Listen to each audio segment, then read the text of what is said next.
Va ora in onda la rassegna stampa. Guarda,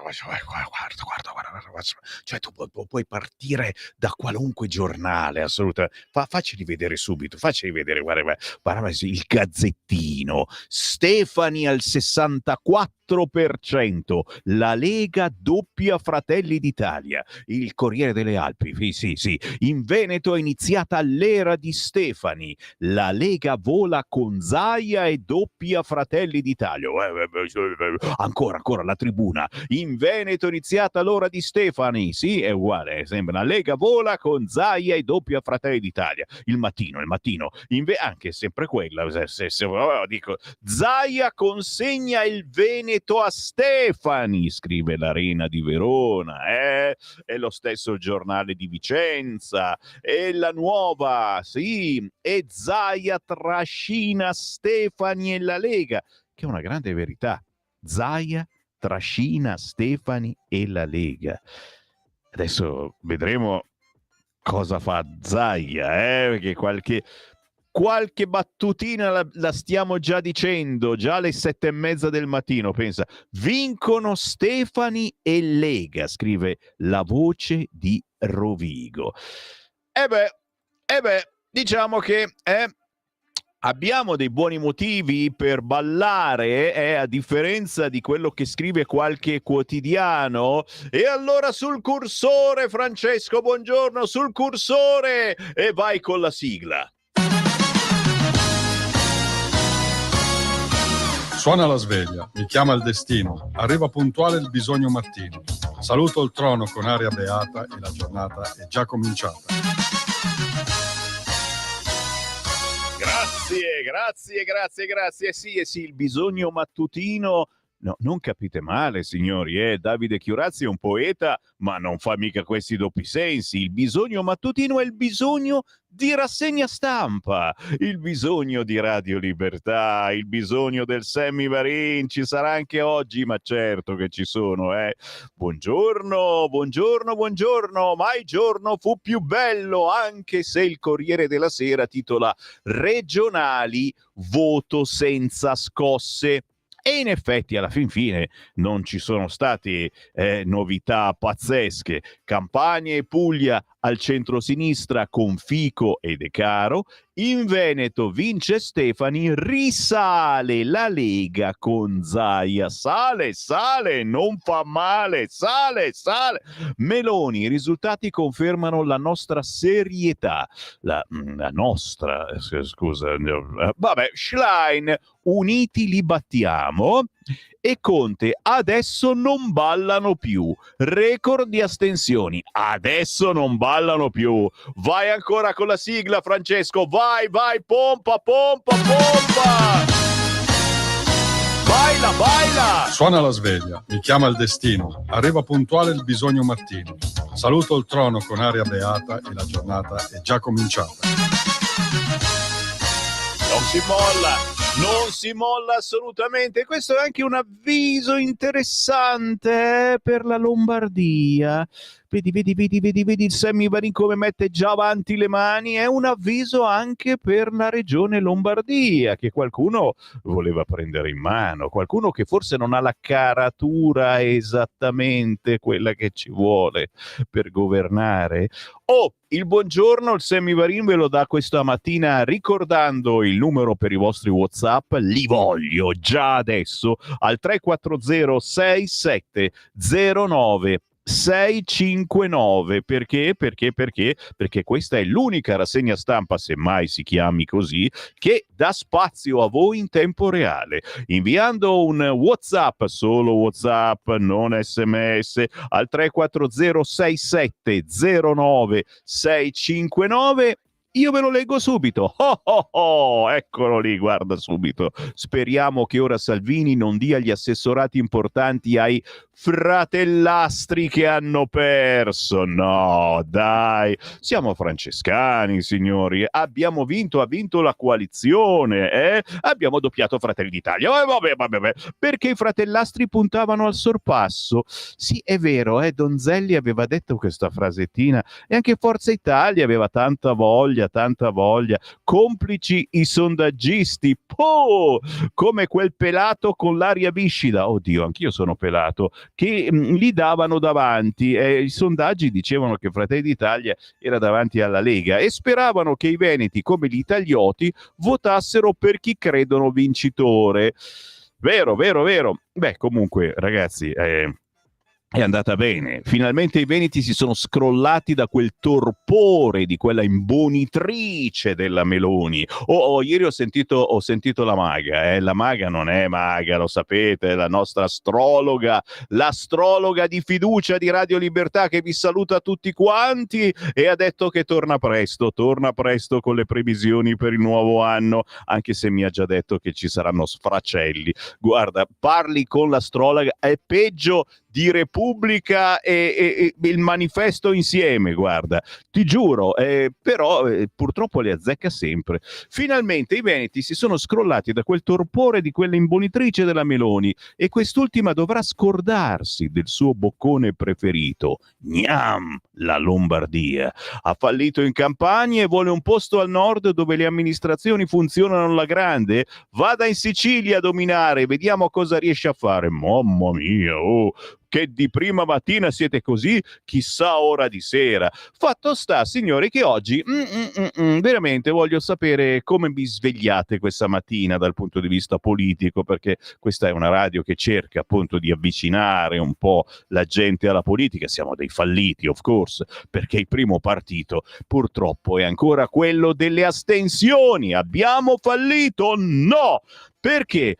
Perché c'è sempre la storia del biglietto della lotteria. Io so che questa radio è ascoltata anche da molti giornalisti, la lanciamo sta cosa di regalare un biglietto della lotteria a chi va a votare. Lo so, è una stronzata, ma gli italiani sono così, gli devi dare qualcosa in mano e non entriamo nella volgarità. Oh, per favore, dai, sono i bambini a quest'ora. Gli devi dare un premietto, come al gattino, quando è più simpatico del solito, gli dai il premietto, come al cagnolino, la stessa cosa. Miau, miau, qualcuno brontola che mandiamo sempre i gatti e mai i cani. Non l'hanno fatta con i cani. Bau, bau, bau. La rifacciamo la versione con i cani, Francesco? Secondo me si può fare. Ci mettiamo tutti qua, chiamiamo anche Simone 1, Simone 2, la facciamo con bau, bau, bau, bau, bau, bau, bau. Poi ci portano via e arrivederci. Siamo sul Corriere, regionali, voto senza scosse, ok? All'interno il successo del Doge, ora sono ricandidabile. E qualcuno alla festa della Lega Lombarda l'altro giorno ha detto: beh, lo possiamo sempre candidare. Mi viene un brivido. In Lombardia. Tan, ta, da, dan, Zaia candidato Lega in Lombardia. Chi direbbe di no? Alzi la mano chi di voi avrebbe il coraggio di dire di no. Forse Zaia, sì, effettivamente. Il racconto, l'ombra di De Luca che non c'è alla festa. E poi il caso del consigliere del Colle riappare perché la Russa ha detto una battutina tipo Garofani lasci, ma poi dice no, mica mai detto una roba del genere, avete capito male. Bene, urne vuote, un malanno, scrive Massimo Franco di Spalla. È riduttivo limitarsi a una fotografia dei risultati, anche perché erano abbastanza prevedibili. Vittoria delle sinistre e Puglia, affermazione della destra in regionali a tappe riconsegna un 2-3 che conferma i vecchi equilibri, aggiungendo Marche, Calabria e Toscana. Per questo il trionfalismo che tende a fare capolino soprattutto a sinistra appare esagerato. Il voto di ieri non legittima, ma rischia di mostrare delegittimato l'intero sistema politico. Perché? Perché il primo partito, ribadisco e discordo, è quello dell'astensionismo. Ucraina, nuovo piano, Europa USA in 19 punti, ma il Cremlino frena. Notte di trattative la scorsa e l'altra ancora, e dagli USA trapela che i negoziatori di Trump, i leader europei e l'Ucraina avrebbero elaborato un nuovo piano di pace che si sviluppa su 19 punti, fatti salvi i nodi più controversi su cui dovranno decidere lo stesso Trump e Zelensky. Sono ore di fibrillazione e anche per questo l'ultimatum di Donald a Kiev è slittato di una settimana. Segnali non incoraggianti però dal Cremlino. Siamo sempre in prima pagina sul Corriere, naturalmente i funerali di Ornella Vanoni, nonnina grandiosa, hanno raccontato i nipoti, fiori gialli e tanta musica. L'addio a Ornella Vanoni, che però sappiamo benissimo continuerà a vivere sempre nei nostri ricordi, e non soltanto perché le radio la trasmettono sempre molto volentieri. Siamo ancora nelle segnalazioni di prima pagina del Corriere, perché a Torino oggi è la giornata mondiale per cancellare la violenza sulle donne, e ci sono purtroppo sempre brutte notizie che riguardano le donne: coppia aggredita di notte al parco, stupro di gruppo, e poi da Torino partorisce in casa, grave la neonata trovata nel water. Approfondiremo certamente, faccio un giro veloce sulle prime pagine per darvi un'idea, anche i giornaloni che cosa scrivono. Il Fatto Quotidiano fa lo spiritoso, eccolo qua: chi non salta vince le elezioni, chi non salta vince le elezioni, chi non salta, fai i versi, Sammy Varin, ma che rassegna stampa è, che fai versi, oh? La destra fallisce la rimonta in Campania, scrive oggi il Fatto Quotidiano. 2-1 al centro-sinistra, astenuti record, più 14%, dilagano Fico, De Caro in Puglia, Stefani in Veneto, ma qui la Lega doppia Fratelli d'Italia, tra parentesi, come se fosse una cosa brutta che la Lega ha doppiato Fratelli d'Italia. Diciamo che Fratelli d'Italia non passa in Veneto, si può dire questa cosa? Lascia stare PD e quella gente lì, assolutamente non pervenuti, ma possiamo dire che quando c'è un personaggio che ha la caratura, effettivamente la Lega tira, e ce l'ha molto duro politicamente, of course.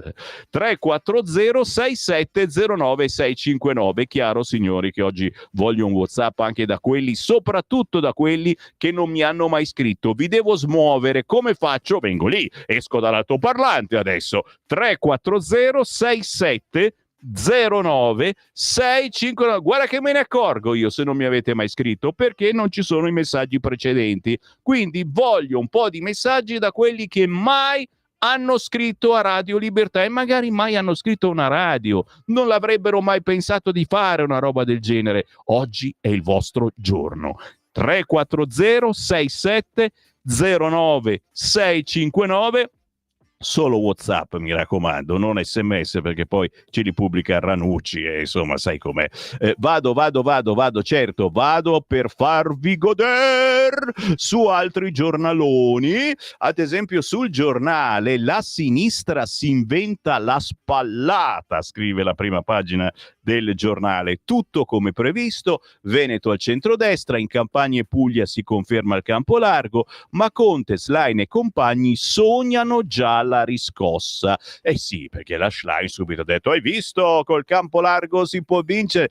Ragazzi, ma avete messo insieme cani e porci, con tutto il rispetto, parlando e scherzando. Cioè, lo sapete che poi a livello nazionale vi scornate su molte argomentazioni, oppure no? A parte Fico, simpaticone, che la prima cosa che ha detto appena preso in mano il microfono è: non la faremo l'autonomia differenziata, non ve la faremo fare. Cioè, questo è Fico bergamasco, no? E vabbè, lascia stare, che se mi metto a imitare i meridionali poi divento razzista con me stesso, capisci? E lascia stare, Sammy Varin. Non vi faremo fare l'autonomia differenziata, ha detto Fico, come prima parola. Uno dice: ma che cazzo vuole questo? Scusate, il francesismo. Ma non ho capito, sei contento, hai vinto, pensa al tuo territorio. Se per te pensare al tuo territorio significa avere meno autonomia, e certo l'Italia tutta unita deve essere tutta uguale, bene, tieniti la tua sanità, però chiaramente zitti campani, dove vanno a farsi curare? Santa polenta taragna, of course, e probabilmente comincerà a piacere anche ai campani. Venite, degrado e niente istruzione ai figli, ma le famiglie rom sono impunite. Altro titolone oggi in prima pagina sul Giornale, il caso di Chieti, il ministero indaga sui giudici. Sì, il bosco e il campo rom, potremmo farci una canzone, il bosco e il campo rom, che cosa preferisci? Due luoghi differenti e molto distanti, ma che nel caso della famiglia di Palmoli si ritrovano vicinissimi perché fotografano perfettamente come la giustizia possa valutare in modo differente il bosco e il campo rom. C'è chi lo chiama doppiopesismo, chi normale interpretazione del magistrato giudicante. E però, tutto attaccato, al netto delle disquisizioni terminologiche, c'è un caso di cronaca che vale la pena rammentare. Ragazzi, io non sono direttore di questa radio. Se fossi stato direttore, cioè per fortuna non sono direttore, io avrei sospeso le trasmissioni per 2 o 3 giorni. Avrei sospeso le trasmissioni e parlato esclusivamente del caso di questa famiglia che viveva nel bosco a cui sono stati sottratti i figli. Hashtag bambini strappati. Qualcuno di voi ricorderà, abbiamo avuto per anni una trasmissione che parlava dei bambini strappati alle loro famiglie per le motivazioni più strane e strampalate, tipo che andavano a scuola spettinati. Le telefonate in diretta che mi arrivavano quando facevo il pomeriggio gender ho fatto anche per la cronaca, mi chiamavano le mamme piangendo dicendo mi hanno appena portato via il figlio fuori dalle elementari, fuori dalla scuola, cosa devo fare? All'inizio pensavamo fossero scherzi, poi abbiamo capito che sono cose che accadono davvero e una mamma l'abbiamo portata anche a Pontida sul palco qualche anno fa, ve la ricordate? È stata qui per anni a condurre una trasmissione. Poi c'è stata Bibbiano e abbiamo visto di Bibbiano non è successo assolutamente niente, è chiaro. Vado avanti, signori, vi faccio goder oggi sul Giornale. Andate a lavorare felici, uscite, fa freddo, copritevi bene, ma uscite a comprare un quotidiano oggi per festeggiare e spendiamo 1,50 €, compriamo il Giornale o La Verità o anche il Corriere, devo dirvi, perché oggi è completissimo, chiaramente, che siate comunisti o fascisti, oggi sul Corriere c'è qualcosa per voi, anche la chicchettina, chicchettina! Oh! Ma è possibile? Nessuno mi prende mai sul serio qua, come a casa. Quando parla a mia moglie mi guarda e dice ma sei serio o stai scherzando? Non si può, non posso più, non sono più credibile. Non posso più dire neanche chicchettina che qualcuno capisce male. Volevo dire che Vendola non è stato eletto, punto. Oh, e dopo ci torniamo, dai, vai avanti, Sammy, che ti conviene. Il Giù la maschera di Luigi Mascheroni invita ad andare a fare un weekend in Ungheria. E io comincio anche a crederci a questa cosa.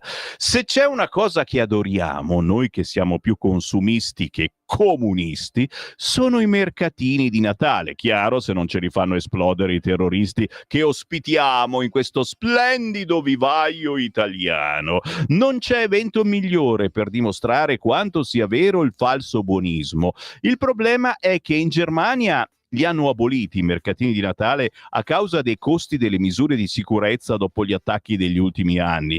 In quello di Bruxelles, domenica è scoppiata una rissa con immigrati islamici che contestavano le musiche di Natale. Non è possibile! E tutti gli altri in giro per l'Europa cristiana sono troppo tristi. Trovi più barriere di cemento che bancarelle, hai capito? Le barriere per non far passare l'auto dei terroristi, Dio mio.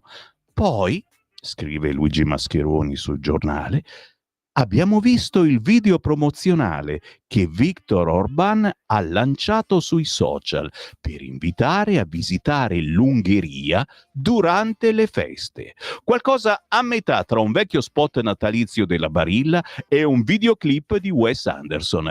Bruxelles ci vuole multare con 1 milione di euro al giorno per aver tenuto fuori immigranti illegali?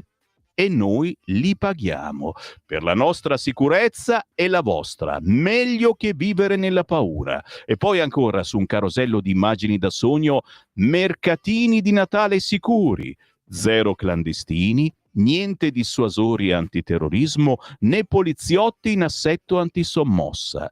Ecco il claim. Questo Natale vivi l'Europa come dovrebbe essere, in Ungheria. Scommettiamo che rientrerà delle spese? Come trasformare con un colpo di genio una multa milionaria in un'opportunità e la rapacità di Bruxelles in una risorsa? Non sappiamo se l'Europa abbia davvero bisogno di più Orbán. Di sicuro l'Ungheria non ha bisogno dell'Europa. Oh, intanto abbiamo prenotato un weekend, signori, Se volete venire con noi, facciamo un pullman, dai. Luigi Mascheroni scherza ma mica tanto oggi in prima pagina sul quotidiano Il Giornale. Facci sognare, Sammy Varin, mi scrive qualcuno e allora vi porto sul quotidiano Il Tempo. Baila, baila, baila, chi non salta comunista non balliamo più? Allora signori, ballano la Tarantelli al sud. Il bluff regionali, Meloni Schlein 10-6 e questi ballano pure la Tarantelli. Stefani è il dopo Zaia, Lega prima in Veneto, Meloni buon lavoro, Salvini niente spallata, Campania e Puglia restano alla sinistra. La democrazia delle urne è riservata a pochi motivati, dice Roberto Arditti. Se l'astensione rappresenta silenzio assenso verso Meloni, predica Luigi Tivelli. Potrebbe essere anche così. Non andate a votare? Vuol dire che vi va bene quello che c'è. Io sono sempre per regalare un biglietto della lotteria. Insieme al fogliettino con il timbro che avete votato, tenga il biglietto alla lotteria. È una speranza per il futuro. Il nuovo scontro. I giovani Dem all'attacco di Fiano. Sinistra per Israele non siamo noi. Il PD si spacca ed Elli resta in silenzio. Editoriale di Tommaso Cerno, le regionali che non cambiano niente e quell'affluenza fin troppo alta, scrive Cerno, signori, scherzando certamente, ma anche questo è da leggere. La guerra in Ucraina, 2 piani per la pace tra Mosca e Kiev, punti dall'ok a Trump e boccia l'Europa, e poi il tempo di Osho, la vignetta che sta comunque girando da tempo online, Valditara e la famiglia del Bosco, rispettato l'obbligo scolastico e scoppia la polemica sul CSM e c'è Cappuccetto Rosso con dietro il lupo. Oddio, m'hai fatto prendere in colpo! Pensavo fossero gli assistenti sociali. Invece era il lupo cattivo, dai. Rapine, furti, sequestri dei Rom, anziani derubati e torturati in casa, ma non gliene frega nulla ai magistrati, è una loro antica tradizione, ci mancherebbe, come appunto tenere i bambini che girano seminudi nel campo Rom in mezzo ai topi. Giro quotidiano, signori, e vado su Repubblica che la mette giù male. Regionali, avviso a Meloni. Avviso a Meloni, ma quale sarebbe l'avviso, scusa? Successo del campo largo con Fico in Campania e De Caro in Puglia, questo è l'avviso? PD primo partito, è questo l'avviso? Conte, il governo non balla più, il governo non balla più. Francesco, sul cursore, vai, baila! Vai!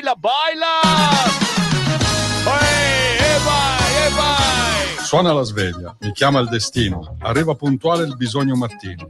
Saluto il trono con aria beata e la giornata è già cominciata. Che non pensiate male che noi li mandiamo a cagare, ma assolutamente, ma pensate che io sia il tipo? Assolutamente no, è un invito a tutti voi, alla natura, certamente. Noi che il cesso lo abbiamo in casa, dite la verità che vi piacerebbe averlo lontano 20 metri.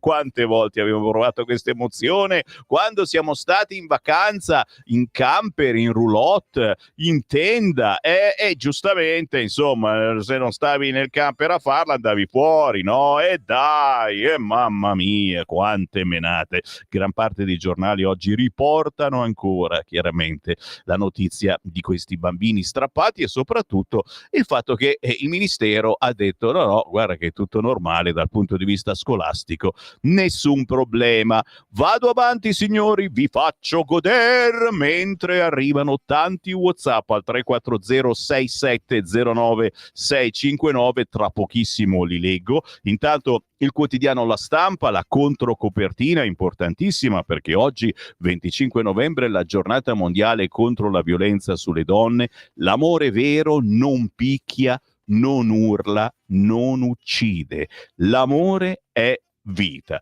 Bellissima frase. E all'interno, grazie a loro. E si parla naturalmente anche di tante ragazze che sono state uccise dal proprio partner.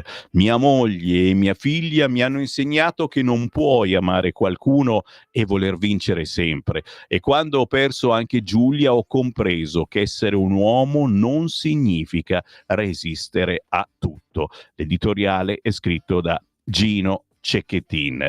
Il paradosso dei maschi che reagiscono alla parità sessuale. Neanche nel nord Europa le donne sono al sicuro. Oggi il quotidiano La Stampa è ricchissimo di queste pagine riservate appunto alla giornata per cancellare la violenza sulle donne, ma il titolo principale in centro pagina è Le regionali spaventano Meloni.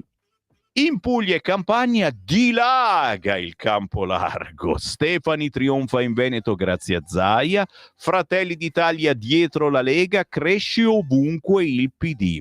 Oh mamma mia, scusate, aspetta che c'è una piantina qua di PD che vuole crescere in studio. Scusa, mi dai il diserbante per favore? Che Donzelli, rifacciamo la legge elettorale per dare la stabilità. E questa è un'altra cosettina che fa paura in questo caso alla Schlein e compagnia bella. Schlein, uniti vinciamo lo stesso. Ecco il cavolo, la rifacciamo la legge elettorale. No, ma mica perché se no vince il PD, assolutamente, perché altrimenti tecnicamente, insomma, e devo spiegarvi tutto. Vasco era la mia Ornella. Vasco Rossi ricorda Ornella Vanoni oggi sul quotidiano La Stampa. E poi che c'è?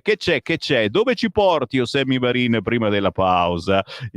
Scrivetemi il vostro pensiero, dai, come vi siete svegliati stamattina? 34067 09 659. Voglio sapere tutto, assolutamente, anche dal trono mattutino, io non mi offendo, lo sapete, mi potete portare dove cavolo volete. Il bello della radio è questa, che a differenza della televisione non c'è proprio nulla da vedere, se non le prime pagine dei giornali, ma io ve le racconto. La verità: la russa riapre il caso Quirinale. L'uomo di Mattarella pizzicato dalla Verità a invocare scossoni, ve la ricordate questa frase, i famosi scossoni? Sai, c'è venuto il dubbio, siccome questo è uno che dà i consigli a Mattarella, e non vorremmo che Mattarella ci credesse davvero a questi consigli. E il presidente del Senato La Russa attacca di nuovo Garofani, appunto l'uomo consigliere. Considerazioni su governo e Meloni improvvide, fosse stato uno di destra l'avrebbero crocifisso. È segretario del Consiglio Supremo di Difesa, per me dovrebbe lasciare a qualcun altro, ma non chiedo le dimissioni. Così l'apertura oggi del quotidiano La Verità, che vedi apre in modo diverso. Ex campionessa di karate, mi sono vaccinata convinta da Burioni, ora sono invalida e lui mi prende pure in giro. Oggi sulla Verità. Sui numeri dell'Emilia-Romagna, altro studio scientifico mette in dubbio l'efficacia dei farmaci anti-Covid.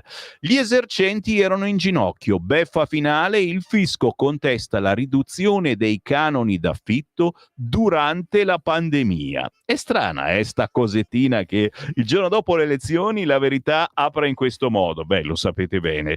Per voi Novax convinti o semplicemente che il vaccino l'avete fatto come tutti noi e avete avuto qualche problemino, un cancrettino qua, il cuore che non funziona più di là, sai, si può cambiare idea, è simbolo di intelligenza cambiare idea. E naturalmente la domanda che Sammy Varin vi fa: ma se tornasse obbligatorio il vaccino, voi che cosa fareste? C'è di buono che con questo governo abbiamo almeno questa assicurazione? Ci metto un punto interrogativo. In regola con la scuola e i bimbi tolti ai genitori. Siamo sempre in prima pagina sulla Verità. Il Ministero smentisce il tribunale, forse tradito dagli assistenti sociali, e una perizia esclude problemi strutturali nel casolare, come invece sostenuto dal provvedimento che ha colpito il nucleo del bosco, perché è un'area sismica, no? Vabbè, siamo sempre sul quotidiano La Verità. Francesco Borgonovo, a proposito di contraddizioni, per la sinistra la libertà è sacra solo a corrente alternata. Gianluigi Paragone invece, la mossa del CSM sempre sui bambini del bosco: i magistrati pensano a tutelare se stessi invece delle famiglie. Ricchissimo, direi, anche il quotidiano La Verità, ma bada ben, tra poco vi leggo Libero, ma adesso c'è la pausa, minimo, ogni mezz'ora una pausa di artisti indipendenti sconosciuti a livello nazionale per farvi goder mentre fate colazione e pucciate il biscotto. A voi Eleonora Del Grosso. Stai ascoltando Radio Libertà. la tua voce libera, senza filtri né censura. La tua radio.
Bella meditazione musicale. Ogni mattina alle 8 c'è sempre un pianista su Radio Libertà. Lei è Eleonora Del Grosso, da Treviso, of course. Chiaro che oggi mandiamo soltanto in onda artisti veneti. Pianista, compositrice, diplomata in pianoforte classico e poi in filosofia e jazz. Questa Hymn for You la trovate facilmente su YouTube. Basta scrivere Eleonora Del Grosso.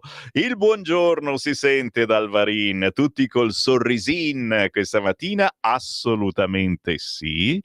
La vittoria della Lega che ha doppiato Fratelli d'Italia in Veneto e naturalmente i vostri pensieri al 340-6709-659. Ne leggiamo qualcuno a caso? Certo. Buongiorno, ricapitolando, meno del 50% va al voto, quindi in pratica nessuno è autorizzato a governare perché è un atto di sfiducia, altro che vittoria. Oh, te l'ho detto, si può anche ribaltare la questione, oggi scherzando il tempo dice così, cioè se non si va a votare vuol dire che ti va bene quello che sta governando o no? Tutto questo inutile bailame mentre in Europa, ovvero i 4 oligarchi isterici e mafiosi a libro paga dei poteri finanziari ci vogliono trascinare in guerra. Naturalmente delle popolazioni che in pace vogliono vivere e lavorare, vedi famiglia nel bosco, a nessuno di questi maiali schifosi frega nulla. Complimenti, Marco, non è vero,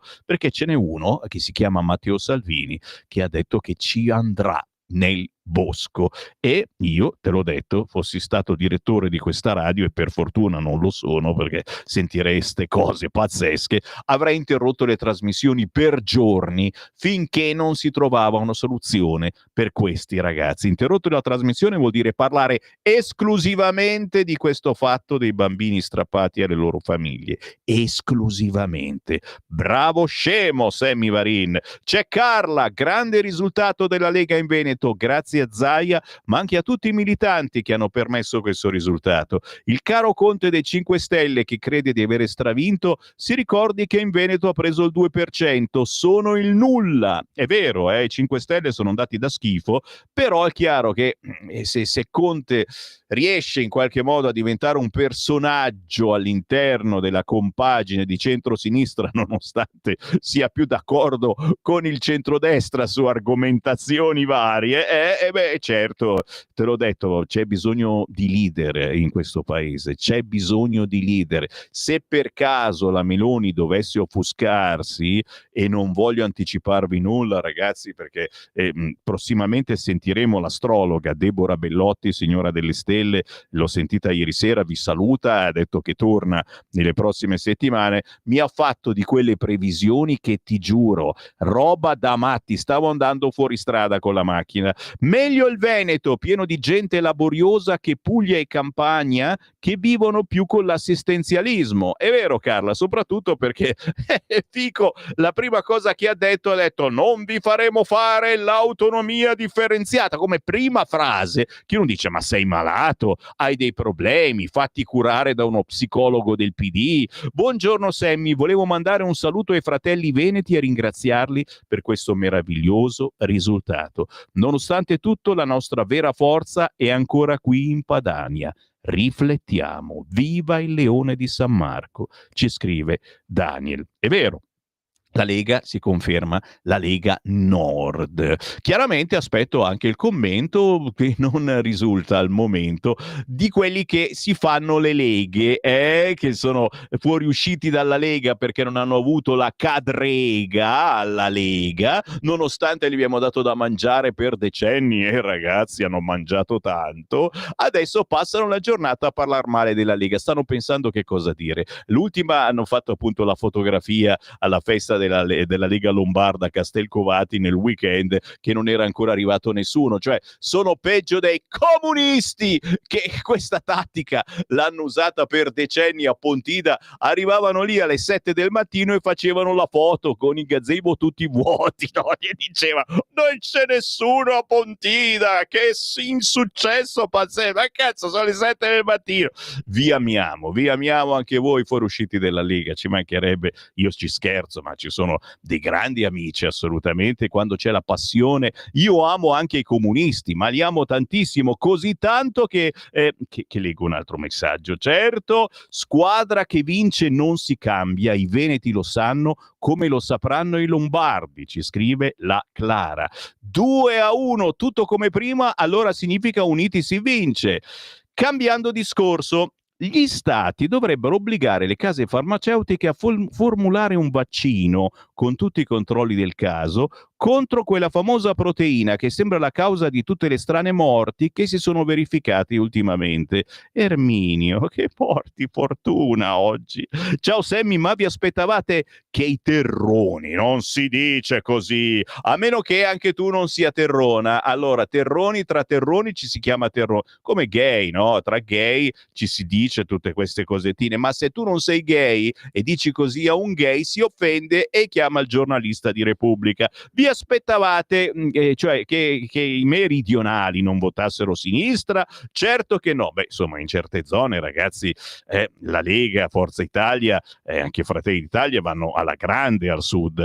Loro votano i corrotti e gli inefficienti perché li rappresentano molto bene. Non cambia nulla. Bene il Veneto, ma anche ovvio se personalmente ci avrei visto Marcato. Beh, noi Marcato lo amiamo da sempre. Se vogliamo vincere in Lombardia dovremmo candidare Zaia.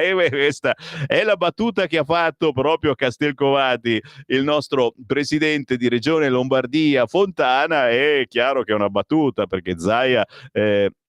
mi chiami Zaia un attimo che vediamo se cosa dice, se ci manda a quel paese certamente. Buongiorno, chiediamoci come mai hanno vinto in Puglia e in Campania. Mi sembra che siano le regioni dove è stato distribuito di più il reddito di cittadinanza. Forse glielo hanno ripromesso? Pina da Monza Brianza. Io sono sempre per il biglietto della lotteria regalato quando vai a votare, anche se per Piero non può andar bene, perché se nessuno paga il biglietto e tutti gli italiani vanno a votare, ne hanno uno, poi dove si prendono i soldi per pagare il premio? Ma no, Piero, ci mancherebbe altro, comunque non è che andranno tutti adesso perché ti regalo il biglietto della lotteria, è troppo successo. Però magari, insomma, in quel tempo si decise di abbassare il premio della vincita della Lotteria Italia per fare in modo che gli italiani ricevessero un biglietto al momento del voto. Lo abbassiamo di qualche milione, mica di tanto, se ne vincono così tanti, forse troppi, o facciamo un premietto apposito, come lo stecchettino che diamo al gattino, un premietto apposito estratto tra tutti quelli che sono andati a votare. Ma sono l'unico pirla che dice una roba del genere. Mi date un po' di ragione? Cazzo, nessuno che mi dà ragione, sono disperato. Un WhatsApp al 3406709 non lasciatemi solo. Un premio, un biglietto della lotteria per andare a votare. Ditemi se è una cacchiata, ma ditemi, guarda che non mi offendo se mi dite che è una cacchiata, non è che mi alzo e vado via, no, cercavano la spallata ma la foglietta di fico della sinistra, apre così il quotidiano Libero. Il campo largo stracciato in Veneto fa festa per la vittoria in Campania e Puglia, ma nel complesso le regionali finiscono 3-3 e il centrodestra è sempre in vantaggio. E Mario Secchi, il suo editoriale, la partita è chiusa e ora si fa sul serio. Tra gli interventi, Pietro Senaldi, il grillino Roberto ridotto a mozzo PD. Alessandro Gonzato, al giovane Stefani, è il più giovane presidente di regione, l'eredità di Zaia. Francesco Storace, ecco cosa significa fare il governatore. In centropagina ancora la famiglia Del Bosco. Il governo si muove, proteste a sinistra. Il tilt ecologista, gli amanti del verde che odiano chi ci abita. Interessante, perché ormai si sono create le due fazioni, la destra che vuole che i bambini ritornino a casa, la sinistra che dà ragione ai magistrati. Lo sapete, io dico sempre che la verità sta nel mezzo e quella che sta spuntando è una verità che dice che questa famiglia non ha risposto ai numerosi appelli livelli degli assistenti sociali in questi mesi. Cioè non è che hanno mandato i carabinieri d'un giorno con l'altro, era da mesi che si andava avanti e questi non rispondevano, ovvero l'unica risposta pare fosse stata i 50.000 euro chiesti per ogni bambino per fargli fare l'esame del sangue. La scelta che spaventa, lo scempio illiberale di giudicare vite altrui. A parlare il nostro direttore Giovanni Sallusti, direttore di Radio Libertà. Lo trovate a pagina 9 oggi del quotidiano Libero. Un anno di indagini, il caso Rami visto con gli occhi dei carabinieri, scrive Daniele Capezzone e se ne parla su vari quotidiani. Perché stanno dando ragione ancora una volta a Rami. Dove vai Sammy Varin? Vado sul Corriere, perché vi dico la verità, oggi è quello che ha più pagine, chiaramente, forse il più ricco, che accontenta tutti, belli e brutti, vittorie larghe, pochi elettori, regioni, la guida non cambia, la prima pagina. Mi davano per morto, siamo in discreta salute. Salvini rivendica il Nord, la cautela di Fratelli d'Italia, scrive a pagina 3 il quotidiano Il Corriere. Luca Zaia traina la Lega in alto fino a doppiare Fratelli d'Italia in Veneto, fino a rianimare Matteo Salvini e tutti noi, devo dire. Ma in Campania e in Puglia la musica è diversa, il campo è quasi largo e doppia il centrodestra quasi, che con le regionali di ieri si scopre vulnerabile. Se doveva essere derby tra Fratelli d'Italia e Lega in Veneto, il risultato sul campo è clamoroso. Il partito della Premier non decolla, forse demotivato dalla rinuncia a un proprio candidato governatore, mentre Alberto Stefani, il vice di Matteo Salvini, con la Lega vola fino al 36,3%, con Fratelli d'Italia al 18,7%. E così, neanche 2 ore dopo la chiusura delle urne, il tema ineludibile delle ancora lontane elezioni lombarde fa battere i cuori leghisti. Le previsioni della vigilia erano altre. Come dimostra il sondaggio SVG sulle intenzioni di voto di cui dà conto Enrico Mentana nella sua maratona elettorale, Fratelli d'Italia al 31,7%, il massimo di sempre, ma bastano pochi minuti e quando cominciano ad arrivare i dati dalle urne sul sito del Ministero dell'Interno, il risultato è tutt'altro che lusinghiero per Fratelli d'Italia. Il segno forse che se il brand Giorgia Meloni a livello nazionale resta fortissimo, sui territori i problemi esistono? È quello che dicono i capigruppo leghisti. Dal Senato Massimiliano Romeo, particolarmente interessato come segretario della Lega Lombarda, avvisa la stessa Premier. Fratelli d'Italia deve capire che le regionali sono un'altra cosa rispetto alle politiche. Per dirla nettissima, nel nord c'è la Lega.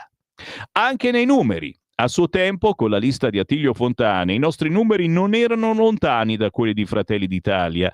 Alla Camera, Riccardo Molinari è secco. La Lega si dimostra la forza trainante al nord, con buona pace di tutti gli altri. E le valutazioni nazionali lasciano il tempo che trovano. Al punto c'è Giovanni Donzelli, il responsabile dell'organizzazione di Fratelli d'Italia, che è costretto a mettere le mani avanti. Fratelli d'Italia ha sempre detto che vuole dovunque scegliere il miglior candidato, a prescindere dalle bandierine, per dire che noi siamo generosi e lo siamo stati in Veneto con gli alleati, ma nemmeno può esserci una preclusione nei confronti di Fratelli d'Italia, e questo vale e varrà sempre.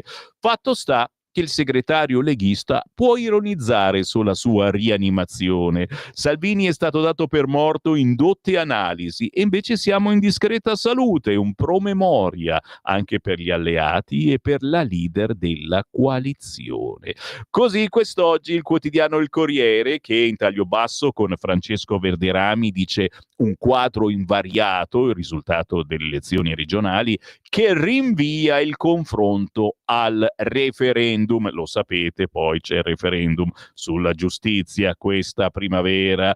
Uniti si vince anche nel 2027. Schlein scommette più di Conte. Mai più divisioni, criticare Meloni non basterà, servirà un programma per un'Italia più giusta, almeno uno che dice cose intelligenti è Bonaccini, sono per le primarie, per scegliere i candidati. Ma voi dite che a sinistra c'è una figura leader che potrebbe imporsi, uno che ispiri fiducia? Mi fate un whatsappino? Non tiratemi in ballo Rizzo, ragazzi, non pervenuto in Veneto, ma lo amiamo lo stesso. Inviate un messaggio al 34067 09659. De Caro in lacrime, io mai sul ring, il partito, una segretaria c'è già, ma soprattutto, signori, la terribile notizia, scusa, Vendola, Nichi Vendola, è fuori dal consiglio, non ce lo meritavamo, la vendetta del vincitore, l'ex governatore di AVS punito dall'exploit dei civici, gli hanno preparato un trappolone, siamo fuori, che disastro, non ce lo meritavamo proprio. Nichi Vendola da una parte è livido, al comitato di AVS la delusione è bruciante, ce l'abbiamo messa tutta, è davvero un peccato. Nichi continua a compulsare i numeri dello spoglio dal suo cellulare, mancano all'appello almeno 1000 voti, un gap irrecuperabile. L'ex governatore, colui che nel 2005 architettò la primavera pugliese rilanciando la Puglia in mezzo mondo, è fuori dal consiglio regionale. Non proseguo, ma poi ci sono le polemiche. Chi l'ha voluto fuori? Bada ben, compratevi il Corriere. Non voglio essere un duro, la citazione di Corsi. Non sono un superuomo, ho già detto più volte citando Lucio Corsi, non voglio essere un duro, non voglio essere un lottatore di sumo, ha commentato il neogovernatore De Caro. Ma cosa sto a leggere queste cose? Ma per favore, giro la pagina, sono ancora sul Corriere, tutti i paginoni riservati chiaramente ai risultati elettorali, la soddisfazione di Fico il calmo. E qual è stata la prima frase? Guardala qua, guarda, mi viene, scusate, mi sto grattando, mi viene da grattarmi solo al pensiero. E ora fermiamo l'autonomia, ha detto Fico, ex presidente della Camera. Come prima frase, l'esponente 5 Stelle, un asse con la Puglia, il grazie a De Luca che alla festa non si presenta. E ora fermiamo l'autonomia, ce la ferma la Puglia, ce la ferma la Campania, l'autonomia. Va bene, tanta pazienza, ci vogliamo bene, la facciamo noi l'autonomia e continueremo a tirare questa cavolo d'Italia anche per voi, cari amici della Campania e della Puglia, perché un freno a mano peggiora tutta l'Italia, non l'avete ancora capito, perché a curarvi venite qua in Lombardia. Così finisce il regno di Don Vincenzo e dal PD sussurrano i suoi voti non decisivi, ma soprattutto, oh mamma mia, terribili notizie, ragazzi, tenetevi forte, prendete la pastiglietta per il cuore. La TikToker De Crescenzo è stata esclusa al seggio. Rita De Crescenzo, TikToker napoletana che si è spesa per Forza Italia, ma aveva votato 5 Stelle l'ultima volta, non ha potuto votare. Notizia, ingiustizia, notizia shock. È successo che mi hanno tolto la residenza, è una cosa gravissima. Nella sede dove mi sono recata con mio marito e altri per votare è successa un'anomalia, un accanimento vero e proprio, perché 3-4 mesi fa mi hanno fatto votare, ho votato Conte e non mi hanno trovato nella lista per votare, la povera De Crescenzo. Anche la boccia resta fuori.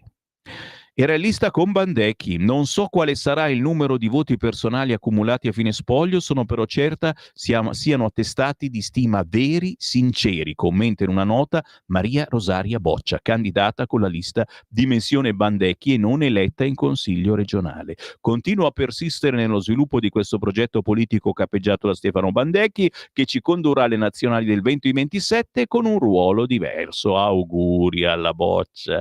Giro la pagina, un paginone a pagina 10 del Corriere per il successo del baby sindaco Stefani. Il leghista 33enne ha fatto una campagna senza attaccare nessuno. La giunta rispetterò i patti con Fratelli d'Italia. È il presidente di regione più giovane d'Italia, 33 anni compiuti 10 giorni fa. Ma Alberto Stefani parla come un consumato senatore. Pactum tuntant, questo è latino. Pacta sunt servanda. Mette subito le mani avanti per chiarire che il brillante risultato da nessuno previsto della Lega, 36,3, rispetto a Fratelli d'Italia, 18,7, un rapporto di forza completamente ribaltato rispetto alle europee del giugno 2024, non metterà in discussione il patto sottoscritto con gli alleati quando ha ottenuto di scendere in campo per accogliere l'eredità di Luca Zaia. Quindi, a prescindere dal risultato delle urne rispetto a un'ipotesi di 10 assessorati, Fratelli d'Italia ne avrà 5, la Lega 4, Forza Italia 1. Vedi come siamo francescani, perché la parola data si rispetta, una stretta di mano non si tradisce, taglia corto il neopresidente. Forse effettivamente è piaciuto anche per quello. Come contrappeso si riserva il diritto di scegliere personalmente a chi affidare gli incarichi. Ma c'è un paginone, signori, soltanto per Alberto Stefani sul quotidiano Il Corriere. Anche la pagina successiva. Zaia a quota 200.000. Ecco cosa intendevo quando dicevo sarò un problema. Il boom di preferenze. E da oggi, dice Zaia, sono ricandidabile. Luca Zaia, di fronte al successo suo personale della Lega, la butta lì con un sorriso sardonico e una frase a metà tra la provocazione e la boutade, ma dice molto dello spirito di chi ha combattuto in solitario una battaglia che molti volevano vietargli. No al terzo mandato, no alla lista Zaia, no al nome del simbolo. Lo spirito di chi vuole far capire che, anche se da oggi si trova nella insolita veste di semplice consigliere, lo sapete era capolista in ogni provincia, non toglierà il disturbo tanto facilmente. Di sicuro in Veneto, ma chissà se anche su un piano più generale c'è chi ha ipotizzato un ruolo da vice segretario della Lega e chi addirittura lo vorrebbe presidente della Lombardia questa volta. Dai, non scherziamo, dai, sì scherziamo. Non riesco a nominarlo. Zumski, giusto? Zumski. È impazzito Semivarin, oltre il 5%, signori. Riccardo Zumski, ex sindaco di Santa Maria di Piave, radiato dall'Ordine dei Medici per le sue posizioni Novax, ma ho fatto ricorso e la radiazione è sospesa, io sono un free vax, è candidato alla presidenza con la lista Resistere Veneto, è passato!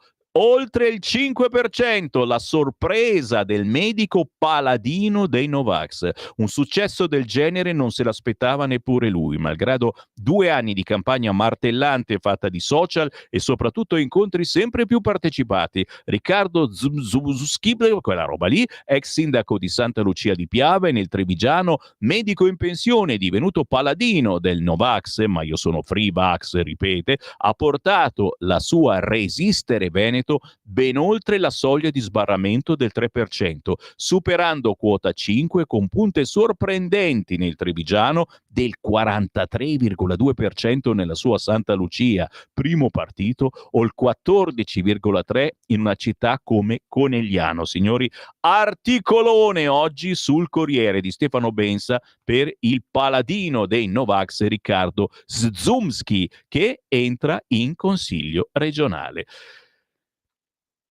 Anche al sud siamo andati bene. La Lombardia poi vedremo. Siamo ancora sul Corrierone, ragazzi. Chiaramente il Corrierone ha più paginone di tutti e quindi c'è più spazione. Pagina 13, Roberto Calderoli. Anche al sud siamo andati bene, la Lombardia poi vedremo. Non felicissimo di più, scrive Adriana Logroscino sul Corriere, per il risultato del Veneto. Roberto Calderoli, ministro leghista per gli affari regionali, si dice anche confortato dei risultati di Puglia e Campania nell'ottica della sua riforma, l'autonomia differenziata. Calderoli: in Veneto Stefani vince comodamente, c'è chi lo aspettava, mentre la Lega è largamente primo partito, nessuna sfida con Fratelli d'Italia. Dice Calderoli: il Veneto è l'unica regione in cui il vincitore doppia l'avversario. È un dato ottimo per Stefani, ottimo per la Lega. Merito di Luca Zaia, come rimarcano a caldo i dirigenti veneti di Fratelli d'Italia, Luca De Carlo e Raffaele Speranzon.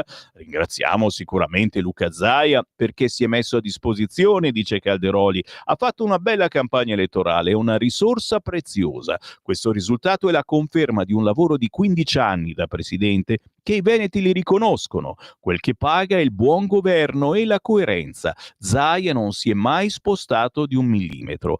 5 anni fa, con Zaia candidato alla riconferma, Lega e la lista del presidente insieme avevano superato il 60 con la Civica al 44.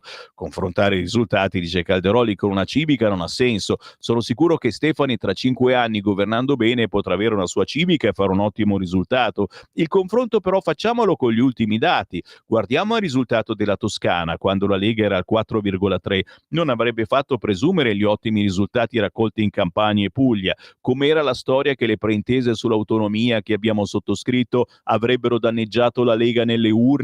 Evidentemente anche tra i campani e i pugliesi c'è chi crede in questa grande riforma. È fico la prima cosa che ha detto, non ve la faremo fare l'autonomia. Come dire che ritiene di avere ancora più motivo per proseguire con l'autonomia? Chiede il Corriere Calderoli.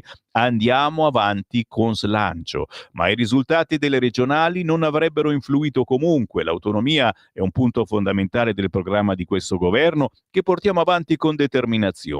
Ho avuto l'autorizzazione della Presidente Meloni per le preintese e so che rispetta la parola data. Possiamo però dire che i risultati pugliese e campano mi confortano. Signori, va avanti. C'è un paginone interno per Roberto Calderoli sul Corriere, dall'altra parte c'è anche, perché no, Giovanni Donzelli di Fratelli d'Italia. Era un voto locale per la legge elettorale, quello delle regioni è il modello migliore. Le sconfitte nel mezzogiorno? Quando si perde c'è sempre qualcosa che si sarebbe potuto fare meglio. Avremmo potuto scegliere prima i candidati e questo ha pesato sull'astensionismo e la tornata elettorale è stata troppo spezzettata. Insomma, non parla di caratura dei candidati, come spesso e volentieri pensa il sottoscritto Sammy Varin, ma io sono una mosca bianca.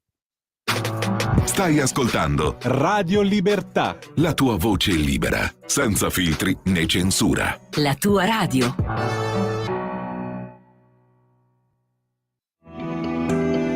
Il meteo.it presenta le previsioni del giorno. Un nuovo fronte perturbato condizionerà il tempo su buona parte d'Italia. In mattinata precipitazioni su Alta Toscana, Friuli, buona parte delle regioni centrali, sulla Sardegna e Campania. Più asciutto sul resto del paese. Neve sulle Dolomiti. Nel pomeriggio maltempo diffuso al sud, con temporali violenti attesi in Campania, vento in rotazione da nord ovunque verso sera e calo termico. Per ora è tutto da ilmeteo.it, dove il fa la differenza anche nella nostra app. Una buona giornata da Lorenzo Tedici. Avete ascoltato le previsioni del giorno. Lo amiamo perché ci offre sempre le cose più buone e naturali. Linea Alberto Acerbis. Cari amici, care scette, cari siure, cari tutti di Radio Libertà, Alberto Acerbis è qua anche stamattina. Non dimentichiamo l'olio però, cioè confezione di Natale è una cosa che inizia e finisce, numero chiuso, perché tu devi regalare qualcosa che non è che poi a Santo Stefano vedi il panettone che ti regalano se prendi le calze, detti anche scalfarì, cioè cerchiamo di capirci, cioè parliamo di un regalo particolare che fa davvero la differenza nella qualità dei prodotti né come viene presentato. Detto questo, stiamo raccogliendo l'oliva ancora per 20 giorni, l'olio nuovo è pronto. Mio nonno in questo periodo mi diceva: Alberto, vecché Alberto, l'olio bulve è sempre a galla, in francese. In italiano, Alberto vieni qua, l'olio buono viene sempre a galla. Quindi se volete le 6 bottiglie per dicembre, ma ne ho ancora 2, ne ho ancora una, aspetto, vediamo. Allora, guardate che noi roba di importazione no, quest'anno poche olive belle, poche, belle, olio meraviglioso, prezzo vecchio. Io dicembre e gennaio vi garantisco ancora questa roba, poi permettetemi a gennaio ne riparliamo. Se volete l'olio Acerbis, se lo pensate come un qualcosa di diverso, a parte che con 6 bottiglie fai 6 regali, chiama 030 68 44 08 o visita olioacerbis.com e chiedi informazioni. Puoi parlare con me, con la Mira, se sono qua. Chiedete di me, fate quello che volete. Io sono qua, vi voglio bene, alla prossima. Ogni giorno migliaia di notizie ci raccontano i fatti che accadono in Italia e ogni giorno c'è una voce fuori dal coro. Quotidiano di Sicilia, il quotidiano d'Italia. L'informazione che ribalta i luoghi comuni, una vera visione dei fatti. L'Italia vista da sud. Ogni siciliano che vive in Italia e nel mondo è una risorsa, è protagonista della crescita della nostra nazione. Dai forza alla crescita della nostra isola, abbonandoti al QDS digitale più archivio a soli 99 euro annuo. Quotidiano di Sicilia, il quotidiano d'Italia, una scelta di valore. Stai ascoltando Radio Libertà, la tua voce libera, senza filtri né censure, la tua radio.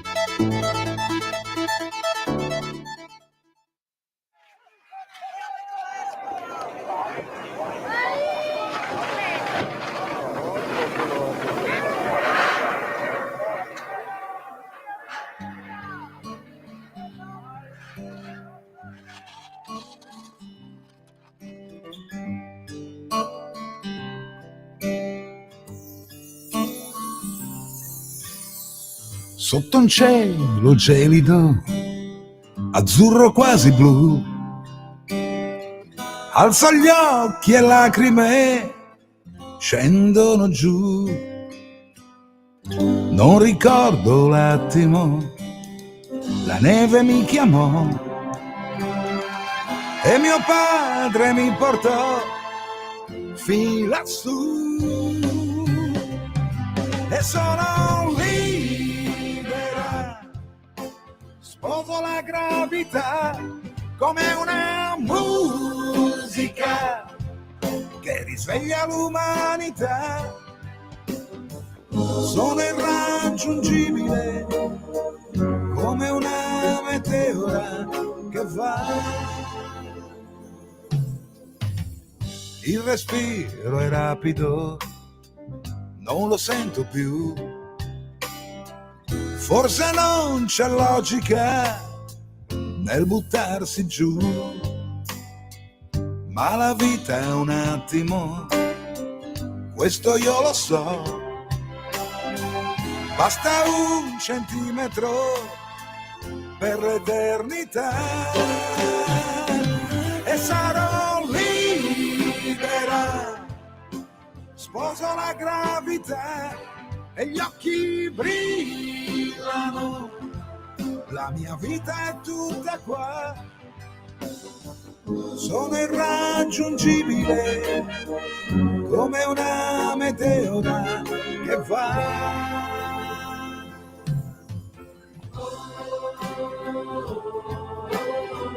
Non c'è niente che mi fermerà. Sono irraggiungibile. Sono più forte della gravità. Na na na na na na. La mia corsa non finisce qua. Come il sole non si spegnerà.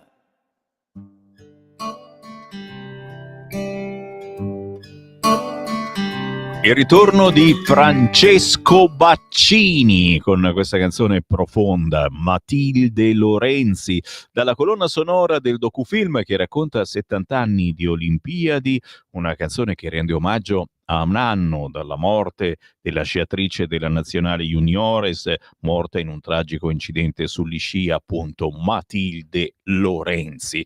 Con il buongiorno rinnovato sono Sammy Varin, questa è Radio Libertà, questa è la nostra rassegna stampa tra virgolette, perché si ride, si scherza, si fanno battute, si dicono cose che in una rassegna normalmente non si dicono, ma soprattutto si leggono i vostri messaggi copiosissimi al 340 67 09 659 per commentare le notizie del giorno, soprattutto i risultati delle elezioni regionali. Vediamo un po'. Sammy, Campani e Pugliesi si meritano tutto quello di cui si lamentano. Scherza Luciana D'Amuggiò, nel senso che, come prima frase, Fico è il nuovo governatore di una di queste regioni e ha detto che fermerà l'autonomia differenziata. Strafelice che ha vinto Alberto Stefani, così il Veneto mantiene la buona amministrazione di Luca Zaia. Il popolo veneto si è dimostrato saggio votando Lega, scrive Anna Maria da Vicenza. Ciao Semi, eccolo Giancarlo, è la prima volta che mi scrivi. Oggi in Veneto c'è aria frizzantina, festeggio con le mie sorelle perché mi non go fra dei. Ciao. I fuoriusciti della Lega in Veneto sono stati trombati. Sempre viva la Lega, con un saluto chiaramente ai fratelli che hanno scelto altre vie e che non li portano da nessuna parte se non a far felice molto spesso il PD. E a proposito di elezioni, Zaia Fontana vaccinisti, ok, magari hanno cambiato idea nel frattempo. Buongiorno Marco da Cassano Magnago, bene così con il Veneto sempre più forte, importante che le regioni trainanti economicamente del settentrione siano della ideologia di destra, poi lasciamo le regioni del mandolino e vacanziero siano ai sinistri. Adesso sotto prima possibile con l'autonomia, poi vadano pure avanti a cantare e a ballare. Vero. Veneto, benissimo, bravissimo Zaia, ma anche i veneti che non si sono fatti fregare. Questo risultato è un ricostituente naturale. Grazie anche a Salvini, alla Lega tutta e giù le mani dalla Lombardia. Avviso agli alleati, scrive Umbretta. Chiaro che tutto questo oggi già i giornali cominciano a parlarne. È un avviso anche alla Meloni per quanto riguarda la Lombardia. Una battuta sarebbe far venire Zaia in Lombardia a fare il presidente, ma è purtroppo, mi sa, soltanto una battuta. Torneremo tra poco ai vostri WhatsApp e poi magari anche alle telefonate. Andiamo sul quotidiano Il Giornale, la sinistra si inventa la spallata e all'interno il campo largo vince al sud e sogna la spallata, ma nei voti non c'è il Veneto, feudo del centrodestra, paginone chiaramente con tutti i risultati partito per partito. Nessuno scossone al quadro politico, ma si apre il rebus legge elettorale, scrive ancora il quotidiano Il Giornale. Tutto secondo previsioni, Schlein ora punta a tenere l'attuale sistema di voto. Ricordiamo che il prossimo Parlamento, che si voterà alle prossime elezioni nazionali, sarà quello che sceglierà il Presidente della Repubblica. Roba non da nulla. Stefani e la Lega stravincono. Salvini, altro che morto. Pagina 4 del Giornale. Il Carroccio, primo partito in Veneto. Staccata Fratelli d'Italia, l'effetto Zaia. Il vice premier, ho letto dotte analisi, invece siamo in buona salute. Si scrive Stefani, ma si legge Zaia, scrive Stefano Zurlo oggi sul quotidiano Il Giornale. Alberto Stefani, come da previsione, è il nuovo governatore del Veneto e vince in carrozza, passando la barriera del 64,64%. Si sapeva e si immaginava che il suo competitor, l'ex sindaco di Treviso Giovanni Manildo, quello che aveva fregato Gentilini per la cronaca, è stato punito, scherzo. Alfiere del centro-sinistra avrebbe rimediato 30 punti di distacco, fermandosi poco sopra il 30%. Tutto confermato. Quello che non era chiaro era come sarebbe finita la sfida, tutta interna al centrodestra, tra la Lega, un tempo egemone a queste latitudini, e Fratelli d'Italia, sempre più arrembante. Avete mai detto questo termine? Mai. Oggi lo diciamo, fino allo strabiliante 37,6% delle europee del 2024. Alle 15 Alla chiusura dei seggi, U-Trend disegna un testa a testa con Fratelli d'Italia leggermente avanti, una forchetta compresa tra 24 e 28 contro una Lega oscillante tra il 22,5 e il 26,5. Ma SVG e poi Eligendo, piattaforma del Viminale, vedono un altro film. Ed è quello giusto. La Lega è al 35-36%, Fratelli d'Italia si ferma al 19%. Qua mi fermo, signori, ma anche qua un paginone lungo tutto quanto per celebrare Stefani, Salvini, la Lega e tutti voi chiaramente che avete alzato il culo e siete andati a votare. Milano ha paura, signori, si cambia argomento, ma chiaramente siamo qui adesso anche a capire che cosa si farà in Lombardia. A parte la battuta candidiamo Zaia, ma vogliamo pensare a chi candidiamo anche a Milano? Pagina 11 del quotidiano Il Giornale: Milano ha paura e ora Salvini accusa il sindaco Sala. Sondaggio dopo le ultime aggressioni in città. Le baby gang preoccupano 9 italiani su 10. Ragazzi, una roba del genere non era mai successa. La città ha paura e non per suggestione, come dicevano prima i piddini. Secondo una ricerca, il 26% dei cittadini milanesi non si sente al sicuro nemmeno di giorno, percentuale che cresce al 40% la sera. Microcriminalità in aumento, periferie percepite come pericolose dall'80% degli intervistati, parcheggi e fermate dei mezzi che incutono timore a oltre 3/4 dei milanesi. In questo quadro, invece di affrontare l'emergenza sicurezza, il primo cittadino di Milano, Giuseppe Sala, preferisce attaccare il vice premier e leader della Lega Matteo Salvini, accusandolo di mancati rimpatri e ironizzando sull'idea di summit sull'immigrazione. Salvini vuole fare un Remigration Summit in Piazza del Duomo, ma aveva detto che bisognava fare 600.000 rimpatri, invece ne facciamo 5.000 l'anno, di cui 500 a Milano. Il leader della Lega replica: l'11 dicembre sarò in Cassazione per avere bloccato gli sbarchi. Non accetto lezioni da chi in 8 anni non ha risolto nulla, dice Matteo Salvini. Chiaramente, come la pensate? Me lo potete dire al 340 67 09 659. Forse ci vuole un sindaco, posso dirlo, con pugno duro che riguarda Milano. Chi troviamo? Intanto la Lombardia è capitale del nucleare. Ecco i siti delle centrali a fusione. Pagina 12 del giornale, l'unico che ne parla oggi. L'Italia è in cima all'Europa per il numero di località ritenute idonee, con Cremona prima. Gli esperti: impianti integrati col territorio. Da Cremona a Venezia, da Cagliari a Brindisi, scrive sul giornale Sofia Fraschini, l'atomo sarà in mezzo a noi. Chi si aspettava future cattedrali nel deserto rimarrà deluso. Non di meno, il nuovo nucleare, e in particolare quello da fusione, farà parte del nostro territorio, soprattutto quello più industrializzato. Oggi c'è un paginone su questo argomento sul quotidiano Il Giornale. Giro di nuovo la pagina.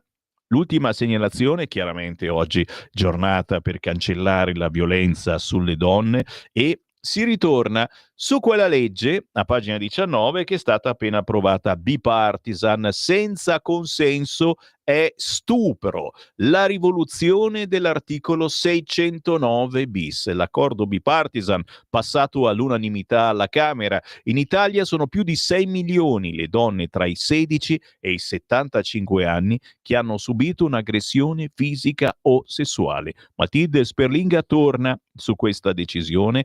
Quella responsabilità di essere uomini oggi, lo scrive invece Serena Coppetti, fai parte dei necessari. Lettera a un figlio nella giornata contro la violenza sulle donne. Una ragazza non è un enigma da interpretare, i no non sono da decifrare, sono un punto fermo, non sono l'inizio di una negoziazione, né quello di una sfida. Qui Parlamento. La ringrazio Presidente, evidentemente la riforma costituzionale è un momento nel quale la partecipazione si scalda, è comprensibile. Noi apprezziamo che in un momento appunto in cui il Parlamento si trova per la quarta volta ad esaminare il passaggio di un testo che è una transizione tra il passato, e lo abbiamo sentito poco fa dal rappresentante del Movimento 5 Stelle, al futuro a cui noi facciamo riferimento. La Lega esprime una grande soddisfazione per questo voto a cui ci accingiamo a confermare la bontà di questo DDL costituzionale, che ha come fulcro, è vero, la separazione delle carriere, ma nessuno ha ricordato che ha ad oggetto anche un nuovo assetto dell'autogoverno della magistratura e del momento valutativo dei magistrati. Sono due aspetti che sono, secondo me, passati molto sotto traccia, ma dovremmo ricordare alcuni avvenimenti storici che proprio pochi anni fa hanno ricordato quanto Aspetti un attimo, un attimo solo. Quanto la magistratura... Ho cercato, aspetti Potenti, solo un secondo. Stavo appunto esponendo ai colleghi, suo tramite, che questa riforma sigilla una transizione tra il passato e il futuro. Sono due mondi che evidentemente non si parlano, e dicevo che abbiamo appena visto quali reazioni comprensibilmente una riforma costituzionale così importante stanno stimolando, ma dobbiamo anche ricordare che questa riforma appunto vuole introdurre un nuovo assetto dell'autogoverno dei magistrati e un nuovo organismo che si occuperà del momento valutativo, perché evidentemente siamo tutti testimoni di quanto gravi siano stati alcuni fatti che hanno compromesso l'immagine della magistratura, la serietà di quei magistrati che esistono e che vogliono compiere il loro lavoro in silenzio, senza clamori, e vogliono rispettare quel rapporto non tanto di dipendenza, ma di rappresentanza istituzionale che li lega all'immagine della stella, che è l'emblema della nostra Repubblica. Evidentemente un mondo si sta chiudendo, e è il mondo di quel processo inquisitorio dove il PM e il giudice sedevano allo stesso bancone. Chi fosse entrato in un'aula prima della storica riforma, entrata in vigore il 24 ottobre del 1989, avrebbe trovato davanti a sé come imputato o difensore un unico bancone nel quale sedeva Gasparri e Maiorino, vi prego di rivolgervi pubblica, col viso verso la Presidenza. la quale, ripeto, chi fosse entrato in quell'aula avrebbe trovato un unico bancone nel quale sedevano il giudice e il pubblico ministero, rappresentanti in quel processo inquisitorio dell'egemonia dell'autorità pubblica, la quale si sentiva lesa da un ritenuto atto di disobbedienza verso lo Stato, non da una violazione di legge, e che considerava di avere davanti a sé un cittadino imputato, non un cittadino imputato, ma un suddito ribelle. Questa è la differenza, e la considerazione che si dava a quel soggetto reo era quella di essere un avversario e non un colpevole.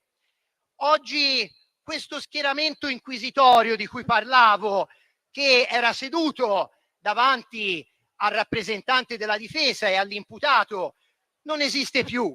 Dopo la riforma appunto del 1989 e soprattutto dopo quella dell'articolo 111 della Costituzione, il pubblico ministero veniva sistemato in aula di fronte al giudice e accanto al difensore, non per questo volendo chiaramente insinuare che si tratti di due parti perfettamente uguali. Ma di tutto questo mondo antico oggi rimangono alcune tracce, e c'è chi si oppone ad ogni cambiamento e alla possibilità di mutare anche questo modello di organizzazione e di gestione del potere giudiziario, che non corrisponde più a quel mondo in cui era lo Stato prima di tutto a sentirsi offeso da una lesione di un rapporto che non doveva certamente essere fiduciario ma di sudditanza.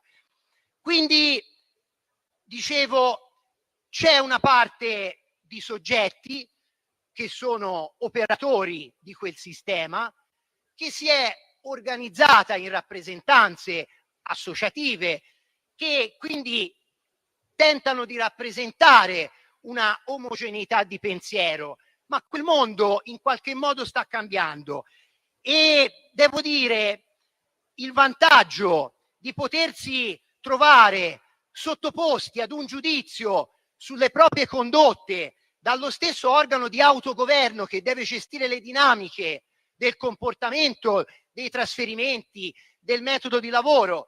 Ebbene, con la nostra riforma si va a valorizzare questa professionalità del giudice e dell'inquirente, e questo passato, che rimane tuttavia di attuale incidenza sul sistema pubblico ed il cui anacronismo si riflette ai danni dei cittadini e del sistema economico, crea disfunzioni e lotte di potere. Lo abbiamo visto soprattutto in queste ultime ore. Non vogliamo entrare ovviamente in dinamiche che non devono riflettersi sulle scelte politiche e sulla legittimazione di chi è stato eletto a poter esporre e rappresentare una linea politica, magari oggi su un ponte, domani su una ferrovia, dopodomani su qualunque scelta democratica che un governo e un Parlamento vogliano appoggiare.